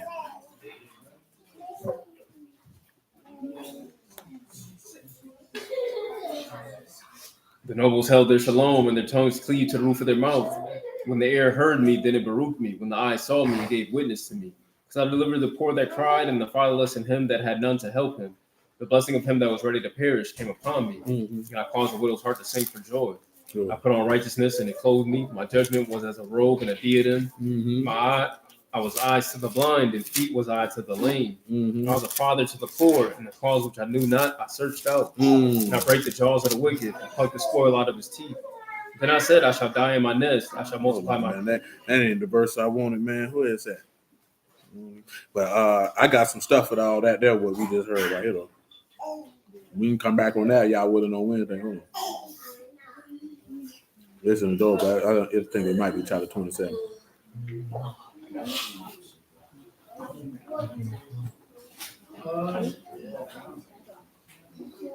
Job 23. 23 and 8. Job 23 and 8. Behold, I go forward, but he is not there, and backward, but I cannot perceive him. On the left hand where he do work, but I cannot behold him. He hide himself on the right hand, that I cannot see him. But he know the way that I take. When he have tried me, I shall come forth as gold. As gold. My foot have held his steps. His way have I kept and not declined. Not declined. Neither have I gone back from the commandment of his lips. What up? I have esteemed the words of his mouth more than my necessary food. I've esteemed the words of his mouth more than my necessary food. And man don't live by bread alone, but by the word of Alahym do man live. You know what I'm saying? So y'all willing, we'll come back with that, because obviously that's how Yahusha lived. We kind of touched on some of them elements, but we'll have more points to deal with on Wednesday. Hallelujah for Yahusha and the word. We're going to start right there, man. I appreciate y'all. Bless y'all the house of Alahym in the name of Yahusha. Yahuwah willing, we'll be back at it. I know it's grossly ahead of time, man, but you know, you're about 90 days out. You're about 90 days out for unleavened bread. Let that be known. We're about 90 days out 9 days. for unleavened bread. So appreciate y'all, love y'all, man. Y'all willing, man. We'll be back on the next one, man. Yahuwah Baruch me. Hey, children. That does not mean to get up and go to milling around, making all this unnecessary banter. Shalom, brother Marcus. Love you too, bro. Be safe out here, my G.